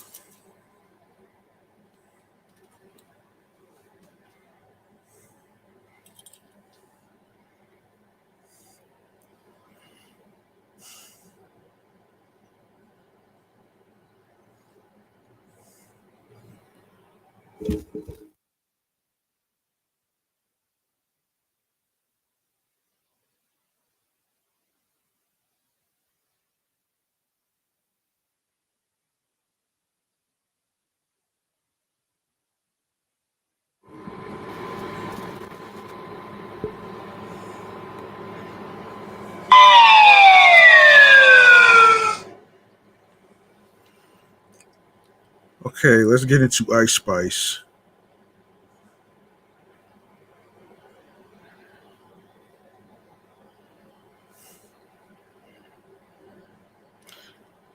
Hot on the heels of the deluxe edition of her debut EP, Like, Ice Spice has dropped a video for Deli, one of the four new songs on the revamped EP, similar to a performance on last month's BET Awards. The video features Ice rapping and twerking in, naturally enough, a Deli, presumably in her hometown of the Bronx.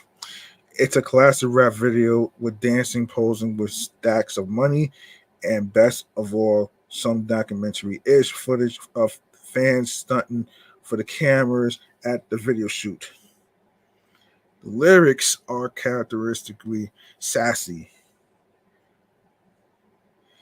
with lines like, I'm the shit, I'm Miss Poopy, and hundred bands in Chainly, but I'm still shaking ass in a deli.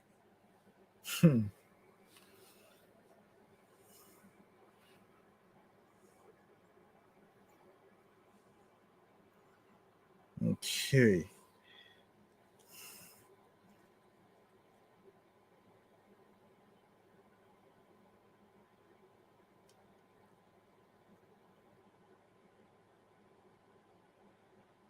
Ice performed the song in concert for the first time at the Rolling Loud Miami Festival last weekend. It's just the latest move in an explosive year for 23-year-old Isis Niger Gaston, who is indisputably the breakthrough artist of the year. After arriving with her viral hit Munch and Bikini Bottom last year.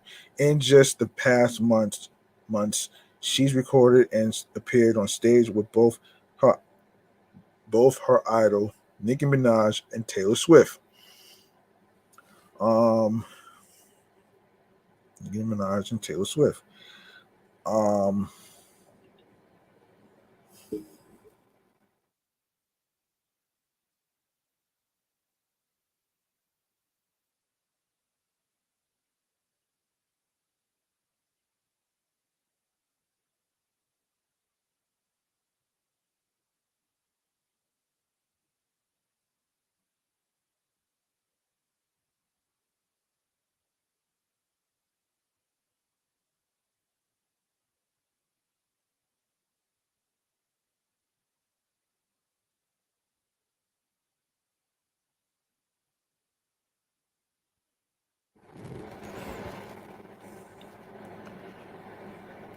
yes, Nicki Minaj and Taylor Swift performed a long medley on the BET Awards, appeared in a Skims ad campaign, and did a second collaboration with Minaj on the just released Barbie soundtrack. She's also set to open the first half of Doja Cat's North American tour, which launches in San Francisco on Halloween night. And the Scarlet Tour dates. Um, let's get into the dates that she has. Let me get to it. Um, so, of course, starting October 31st, San Francisco, California at Chase Center. November the 2nd, Los Angeles, California, Crypto.com Arena. November 3rd, Las Vegas, Nevada at T-Mobile Arena. November 5th, San Diego, California at Vegas Arena. November 6th, Anaheim, California at Honda Center. November 8th, Phoenix, Arizona at Footprint Center. November 10th.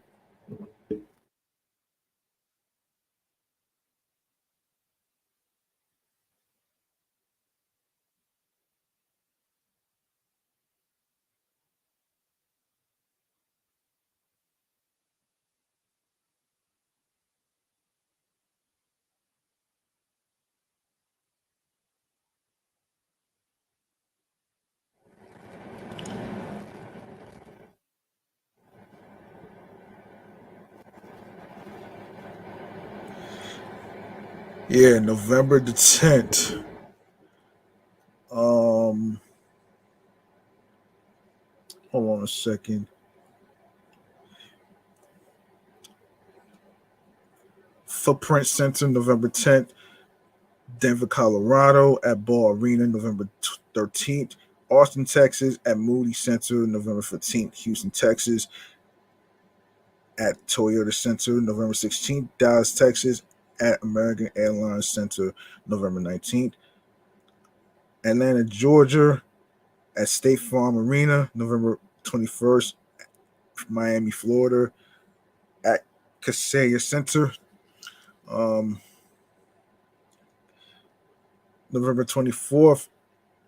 Um, Tampa, Florida at O'Malley Arena, November 26th. Charlotte, North Carolina at Spectrum Center, November 27th. Washington, D.C. at Capital One Arena, November 29th. Brooklyn, New York at Barclays Center, November 30th. Newark, New Jersey at Prudential Center.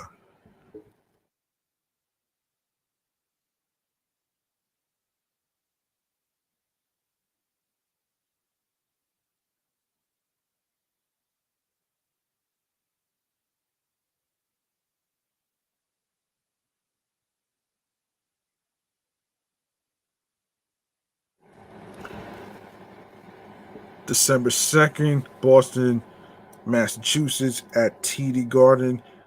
December 4th, Columbus, Ohio at Nationwide Arena. December 7th, Minneapolis, um, Minnesota at Target Center. December 8th, Omaha, um, New England at Shy Health Center. December 10th, Detroit, Michigan at Little Caesars Arena. December 11th, um, Toronto, Ontario at Scotiabank Arena. December 13th, Chicago, Illinois at United Center. All right, so there you have it right there, man. These are the dates. These are the dates of where she's going to be performing. And yeah. So there you go. Um let me get rid of this shit. Okay.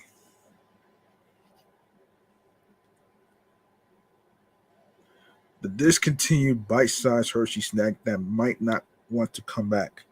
Okay.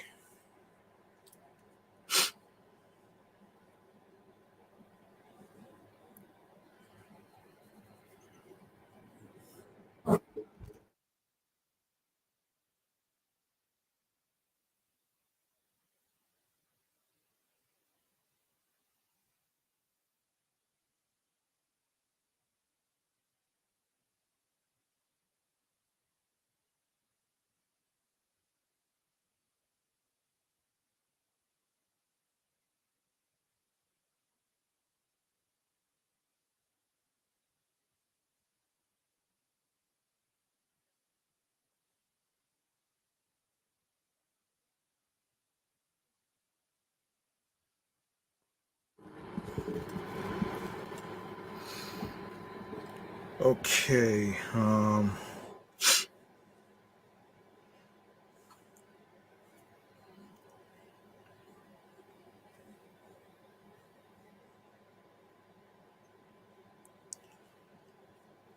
This is from dailymeal.com.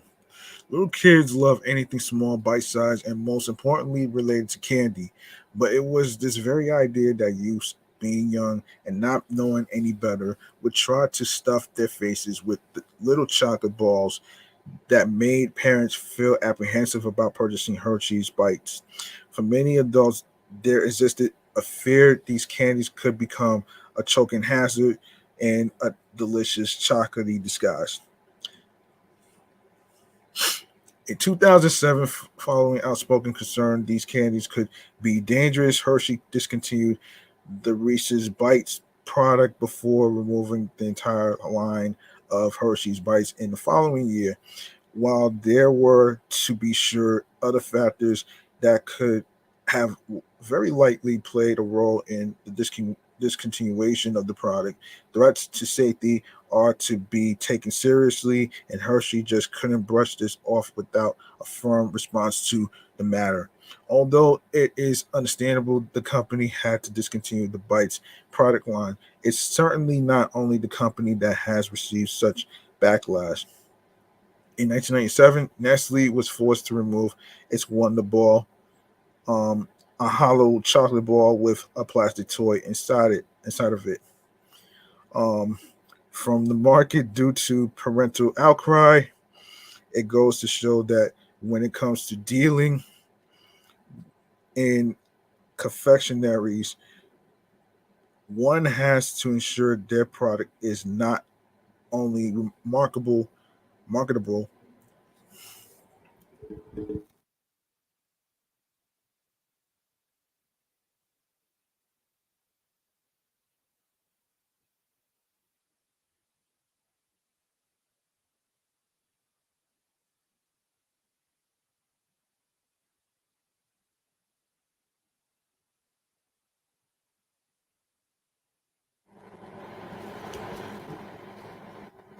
but that it can also withstand extreme scrutiny from the public, whether that be in taste or safety. While the size of the Hershey product played a role in the '07 discontinuation of Reese's Bites, there seemed to be no complaint about how the treats tasted. In fact, some people still apparently long for the day that their beloved Bites will make it back to stores. A Change.org petition was even made to convince Hershey to put the product back on the shelves. As of 2013, it sat at about 1,000 names, um, meaning there's a small but noteworthy number of people who share a love for Reese's Bites. Some of the comments on the petition lament that fears of a choking hazard caused them to be discontinued, while other comments look back on the candies with fondness and nostalgia.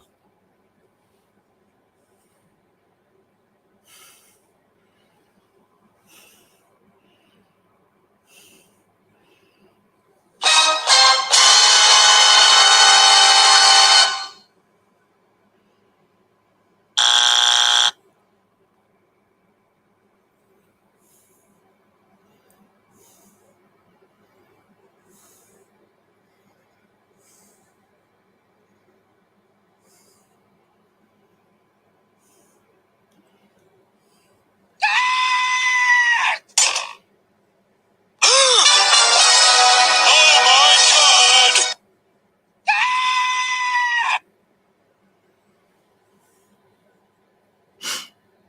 Oddly enough, Hershey has brought the product back, although not in the sense that they are returning to grocery aisles. You can actually order Hershey Bites online in your choice of 1.8 ounce tubes or a 7.5 ounce bag. The only flavors available for purchase, however, include milk chocolate cookie bites, cookies and cream cookie bites, and milk chocolate pretzel bites. While they may not be the exact same as the original Hershey's version, it's still good to know you can at least purchase a similar product if you are craving something bite sized. Hmm. Yeah. Um,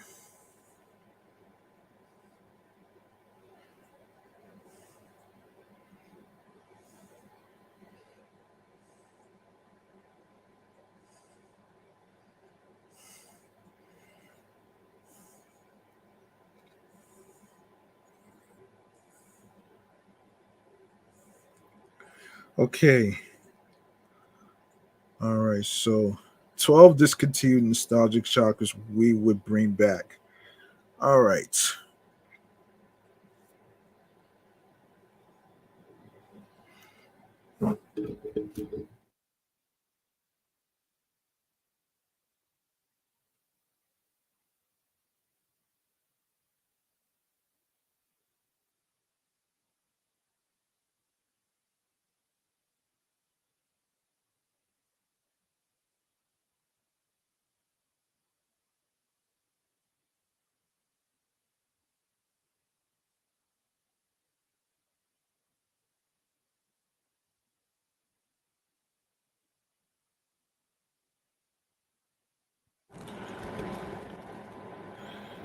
This National Candy Month has us reflecting on some of our favorite candies, past and present, and our discussions eventually begged the question: if we had the supernatural candy revitalization power, what nostalgic discontinued chocolates would we bring back?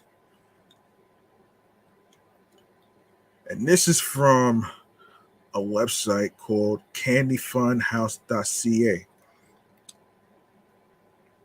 This is a pretty loaded question for certified candy lovers, but once all the candyologists took a few moments to really reflect on it, we were able to become up with a list of our top 12 discontinued chocolates we would bring back 100% bring back. So in no particular order, here is our list of our top 12 discontinued chocolates that need to come back. Number one, Reese's Bites. Number two, Cadbury Flake Snow. Number three, Reese's Peanut Butter and Banana Cream Cups. Number four, Hershey S'mores Bar. Number five, Twix Triple Chocolate. Number six, Wonka Bar. Number seven, Butterfinger BBs. Number eight, Submit Cookie Bar. Number nine, Hershey Swoops.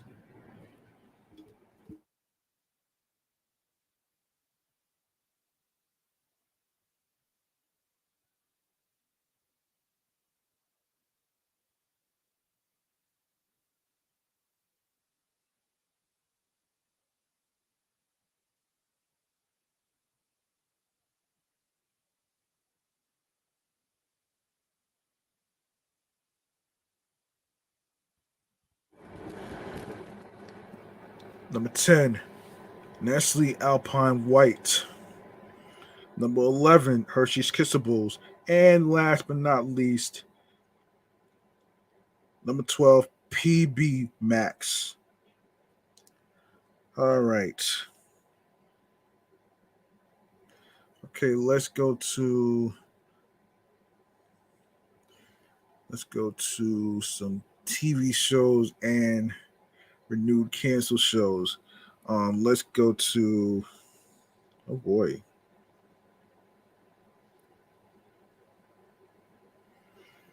Um all right, let's go to TV show checkouts.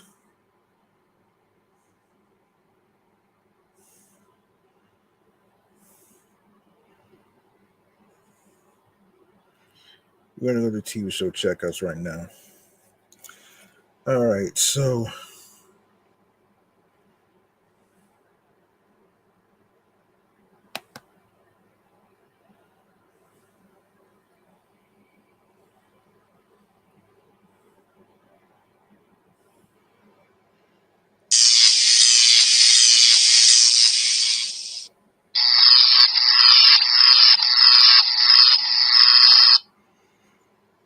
okay, we have a list of TV shows that got renewed and canceled to go over. Let's get into it right here, right now. All right, so this is from Yahoo.com to help you keep it straight. We've broken down every TV show. We've broken down every TV show that's renewed, canceled, and ending in 2023, and we'll be updating frequently. So check back then. Okay, and on May 1st, Fox announced that one of its flagship dramas flagship drama series, which stars Angela Bassett and Peter Cross, would not be renewed, but would be moving to ABC for season 7 in 2023 to 2024. 911 Lone Star on Fox got renewed. Also on May 1st, Fox ordered another season of the Rob Lowe led spinoff. Um, Netflix 1899 canceled. 1923, Paramount Plus renewed. 48 Hours renewed on CBS. Also on CBS, 60 Minutes got renewed. 61st Street to CW renewed. A Black Lady sketch comedy, a Black Lady sketch show ending. Damn. Um, HBO and creator Robin Thede announced in July that the variety sketch comedy series would not return for season 5, opting to let its season 4 finale mark the show's end on on a creative high. Thank you to all the immensely talented cast members, guest stars, writers, directors, editors, and crew members who have made Black Lady sketch show an Emmy-winning success, Thede said in a statement. And ABC Abbott Elementary got renewed. Um, Apple TV, Acapulco, and on Fox, Accused got renewed for season 2. Alaska Daily got canceled. A League of Their Own, Prime Video renewed. Alert Missing Persons Unit on Fox got renewed. All American and All American Homecoming got renewed. The Amazing Race on CBS got renewed. American Auto canceled. American Gigolo on Showtime canceled. Animal Control on Fox got renewed. Anne Rice's Mayfair Witches AMC renewed. Archer is ending on the final season. And The Ark on Sci-Fi renewed. Barry is ending. Big Shot Disney Plus canceled. Big Sky got canceled on ABC. And Bling Empire and Bling Empire New York Netflix got canceled. The Blue Bloods got renewed on CBS. Bob Hart's Abby Shola renewed on CBS. Bob's Burgers got renewed on Fox. Bosch Legacy Freebie got renewed. Breeders ending. Bupkis renewed on Peacock. Call Me Cat got canceled because of the late great Leslie Jordan. Chicago Fire, Chicago Med, and PD got renewed. And Chucky renewed by Sci-Fi. Citadel Prime Video renewed. The Clean Lady got renewed for season 3. Cobra Kai Netflix is ending. The Company You Keep got canceled. The Connors got renewed on ABC. Criminal Minds Evolution renewed. CSI Vegas on CBS renewed. Die Hard on Roku got renewed. The Diplomat on Netflix got renewed. Doom Patrol ending. Drew Barrymore renewed. East New York got canceled. Fake Profile Netflix renewed. Family Guy got renewed. The Family Stallone got renewed. Fantasy Island on Fox got canceled. F-Boy Island, the CW renewed. Firebuzz on Disney renewed. Fire Country got renewed for season 2. The Flash is ending. Free Ridge on Netflix got renewed. From MGM got renewed. Ghost renewed on CBS. Ginny and Georgia renewed on Netflix. Goldberg's ending on ABC. The Good Doctor got renewed for season 7 in April. Gossip Girl got canceled on HBO Max. Gotham Knights got canceled. Grand Crew NBC canceled. Grey's Anatomy renewed for season 20. Hit Monkey renewed on Hulu. High Desert Apple TV canceled. High School Musical, the series, Disney Plus ending. Hunters Prime Video ending. I love that for you got canceled on Showtime. Invitation to a Bonfire got canceled on AMC. Inside Job canceled on Netflix. James May, Our Man in Prime Video renewed for seasons 1 and 2, respectively. Um, the Jennifer Hudson Show got renewed for season 2. The Kardashians got renewed for season 3. Kif renewed on Disney. The anime series will be returning for a second season. Disney announced in June.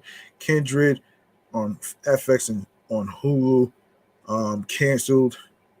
The King Collectibles, The Golden Touch renewed on Netflix. Crapopolis on Fox got renewed for season.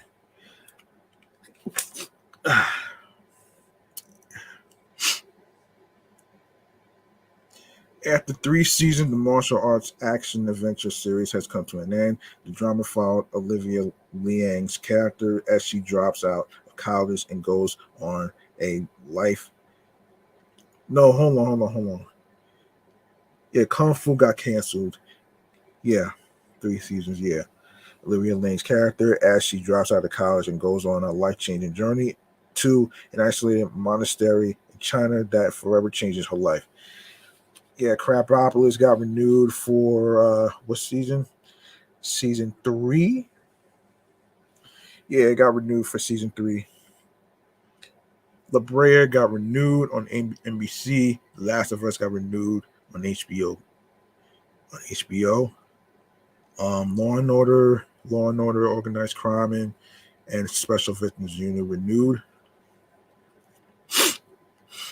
Leguizamo Does America renewed. Let the Right One In got canceled on Showtime. Lingo renewed on CBS. Lopez versus No Lopez renewed. Magnum PI, formerly Netflix, formerly CBS, and currently NBC, canceled. Damn. The Mighty Ducks Game Changers Disney Plus got canceled. Minx renewed on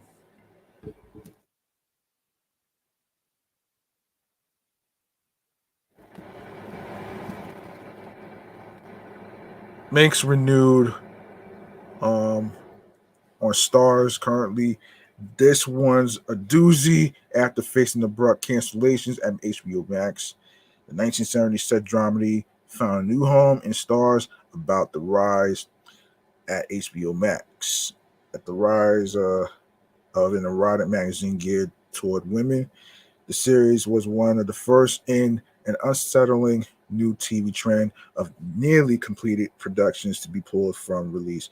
Season 2 eventually finished filming, and Lionsgate successfully sold the show to Stars. The Mosquito Coast got canceled on Apple TV. The Mole on Netflix got renewed.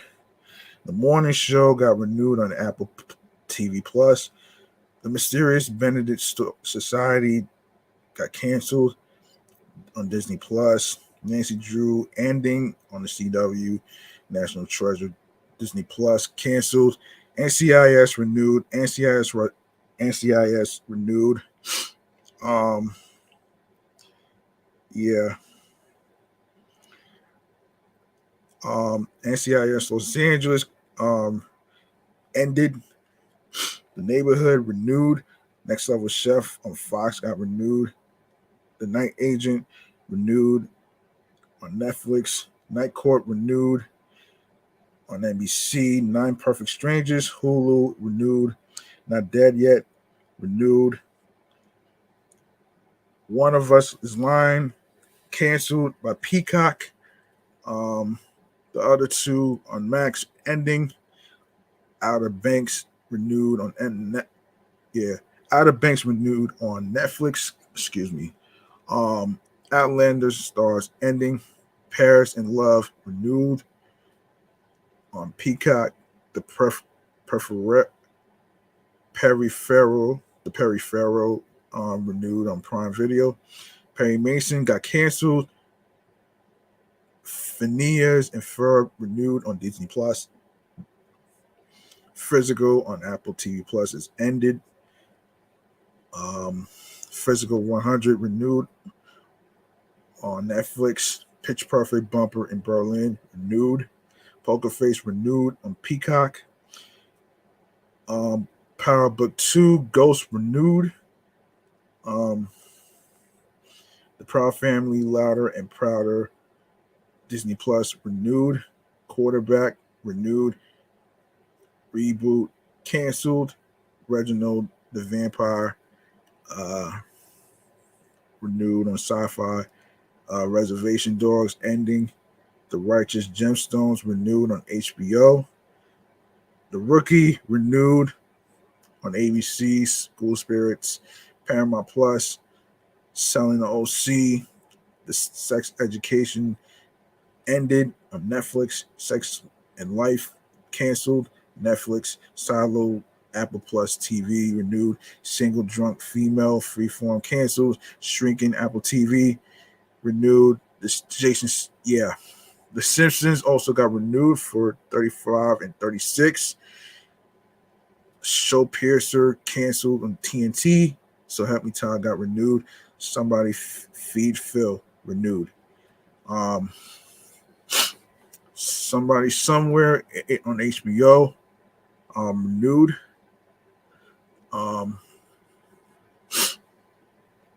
Southside canceled. Special Forces World's Toughest Test renewed for season 2. Spidey and His Amazing Friends renewed. Succession ended. Sullivan's Crossing renewed on CW. Superman and Lois renewed. And Survivor renewed. SWAT renewed.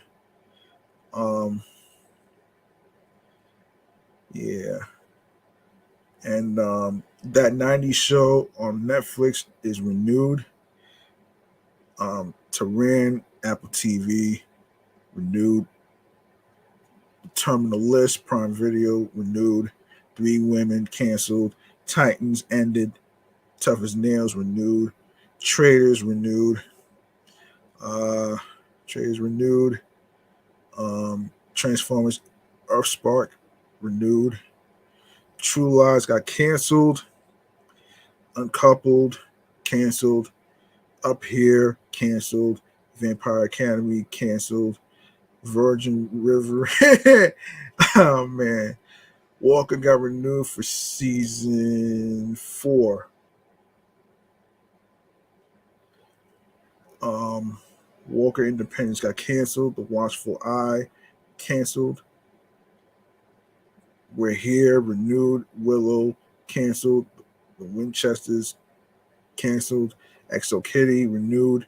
Yellow Jackets, renewed. Yellowstone, ended. You, renewed. Young Rock, canceled. And yeah, that's about it. Hold on, let me see. Yeah. Okay.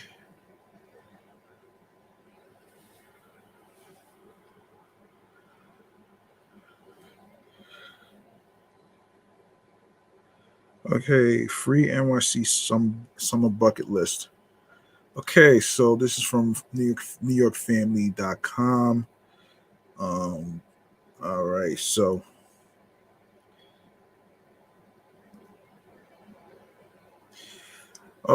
check out our list of all the free things you can do now and later in New York City. Bring the kids to any of the free outdoor events offered at the Intrepid Museum free programs this summer, such as Free Fridays, of course, already happened June, July, August, and September from 5 p.m. to 9 p.m., and free movie nights on Friday, June 28th, Pirates of the Caribbean, The Curse of the Black Pearl, Friday, July 28th, Crimson Tide, and Friday, August 25th, Top Gun Maverick. And check out Carol Furman C. Adilis Outdoor Sculptures on Park Avenue, located between 34th Street and 39th Street. And yeah, and in the summer, take a dip in one of the many free outdoor NYC parks pools. Visit the Metropolitan Museum of Art's Roof Garden for the Roof Garden Commission lawn housing installation. Children under 12 are free.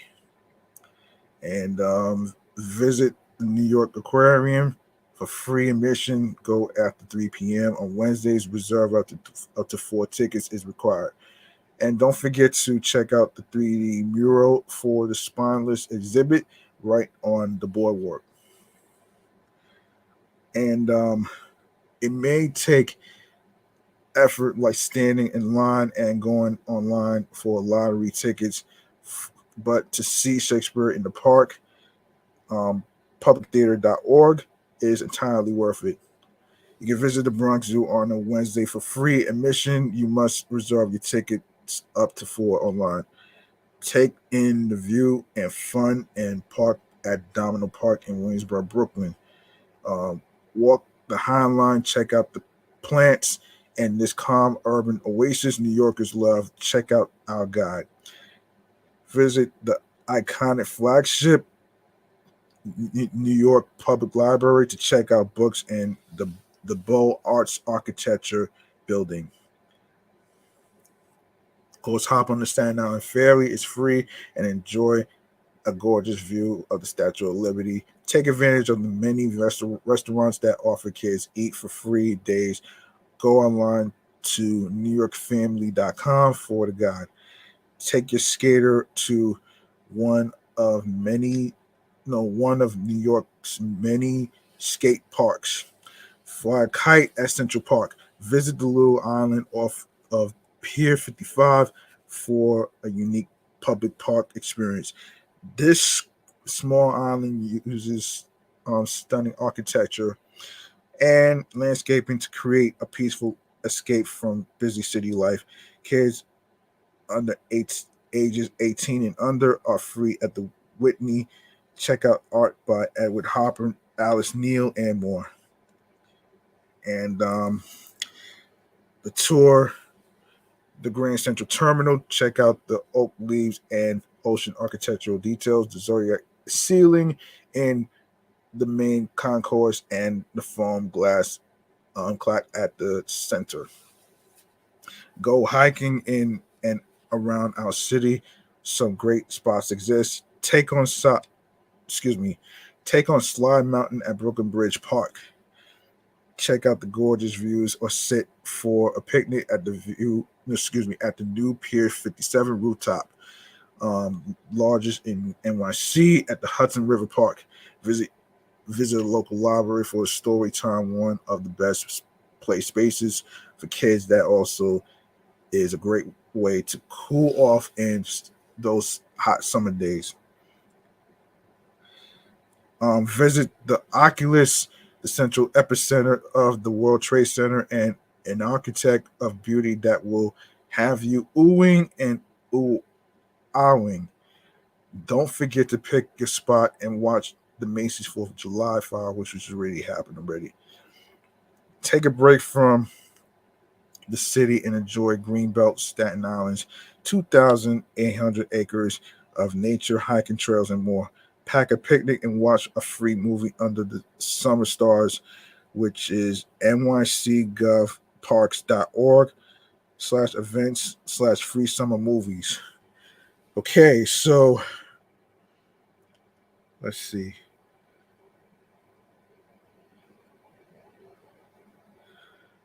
All right. Let's see. All right, we can wrap up here. We're gonna wrap up right here. All right, time for stream choices on the go. Let's let's do this.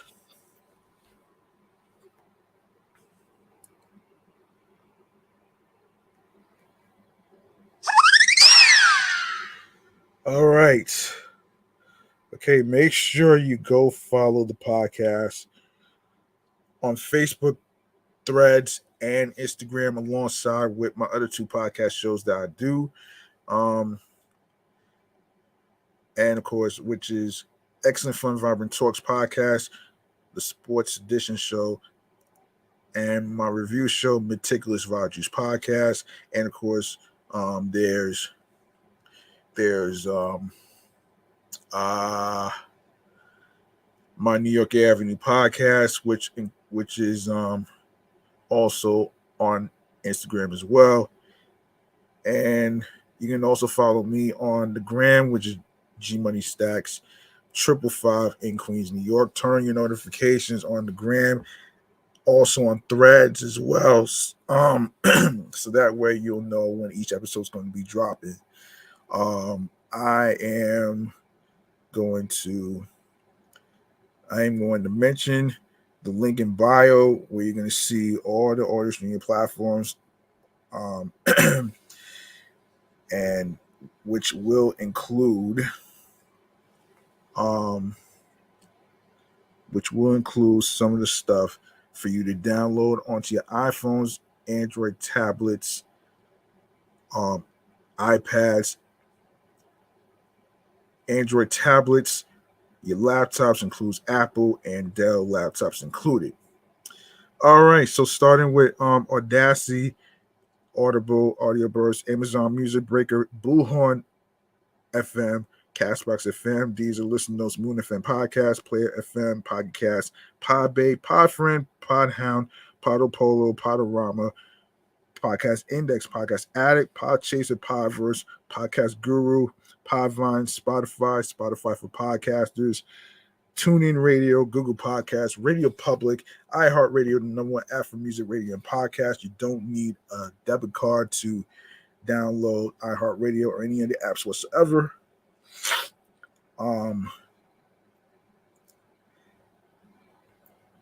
So make sure you subscribe to all the streaming platforms that I just mentioned.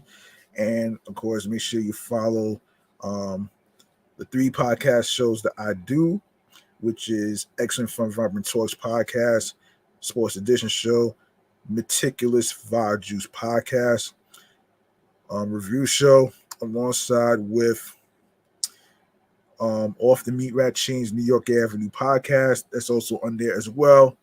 And of course, do the same with YouTube.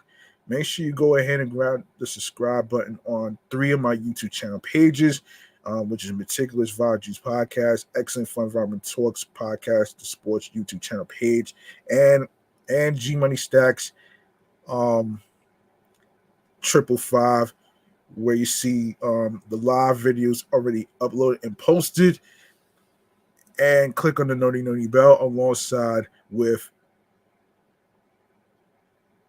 alerts, so you can be reminded of when the show goes on the air via live stream. And of course, be sure to press notify me on when the live stream recording is going to start. And of course, be sure to stay tuned for more video content, upcoming episodes, previous episodes, and download the episodes, share the episodes, share the videos. Of course, listen, stream, watch these episodes in case you miss any of them. Of course, the live videos is under live. You click on there, you're going to see the live full episodes on there. So there you have it right there. And of course, tell a friend to another friend. And of course, be sure to spread the word. Word of mouth is important. Share the link along with the podcast with your husbands, your wives, your boyfriends, girlfriends, friends, the people you're cool with, and wherever you meet new people. All right. That's it, man. That's going to do it. I'm your man, G Money Stacks, aka the Gregonator YouTuber, host with the most.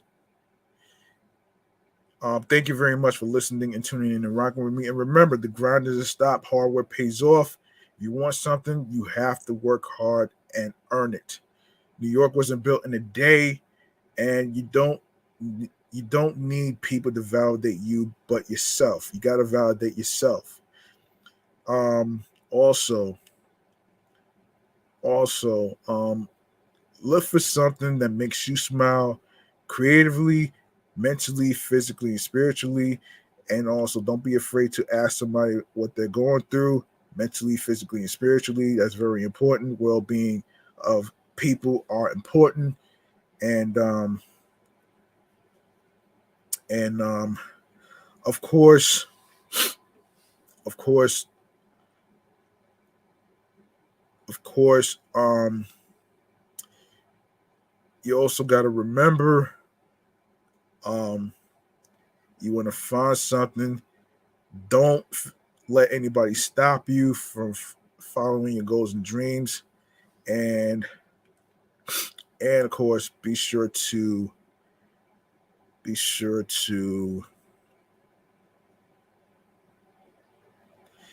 yes. So be sure to um, you know yes, do something that makes you happy creatively, mentally, physically, and spiritually. That gets you into your zone alongside with tunnel vision. All right. So that's it. I'll see y'all next time in the next episode. Peace and one love, and good night.